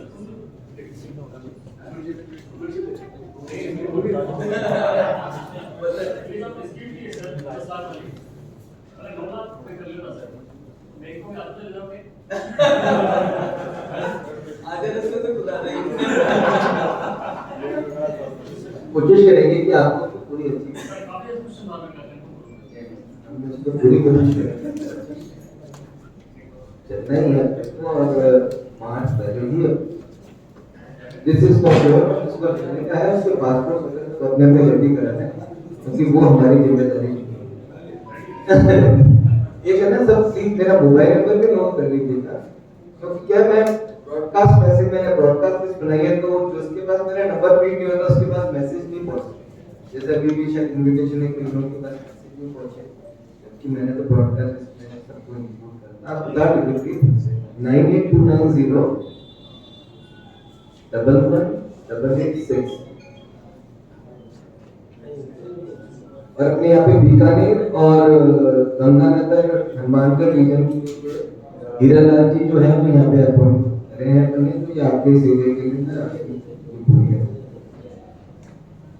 और इस स्कीम के लिए आप जो है वो आप डायरेक्ट मेरे साथ भी डील कर सकते हैं आपको किसी और के साथ देना चाहते हैं तो उनके साथ भी डील कर सकते हैं हमारे को उसको प्रूफ देना पड़ेगा कि उन्होंने बैंक अकाउंट और कोई नहीं जाता था तो उसको डायरेक्ट 5% डिस्काउंट देकर करना पड़ेगा हमारे को तो देखना हमारे को ये होना चाहिए कि इन्वर्टर हमारे जो रहे हैं उसी के हम उस स्कीम के देखिए कोई और क्वेश्चन तो होगा नहीं स्कीम से चलिए आपको बहुत समय ले लिया thank you so much for the patience और मेरे ख्याल में शायद एजुकेटेड सेशन भी रहा होगा अपन इसको ब्रेक ले लिया निकले खाने पे चलते हैं थैंक यू सो मच आपको बहुत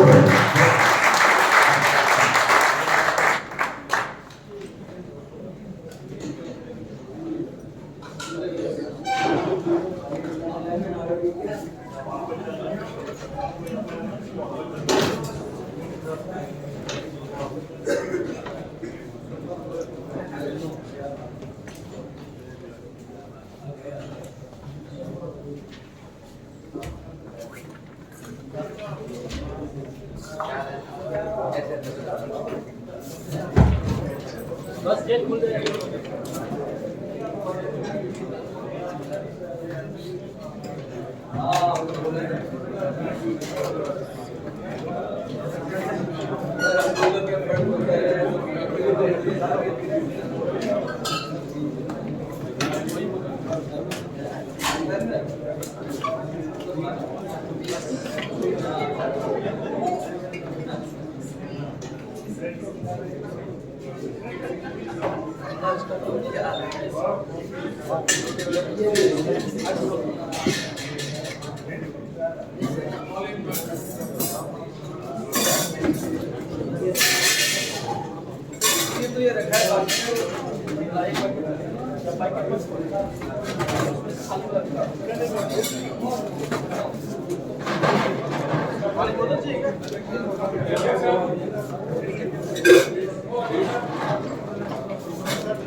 बस कॉमन ग्राउंड सामने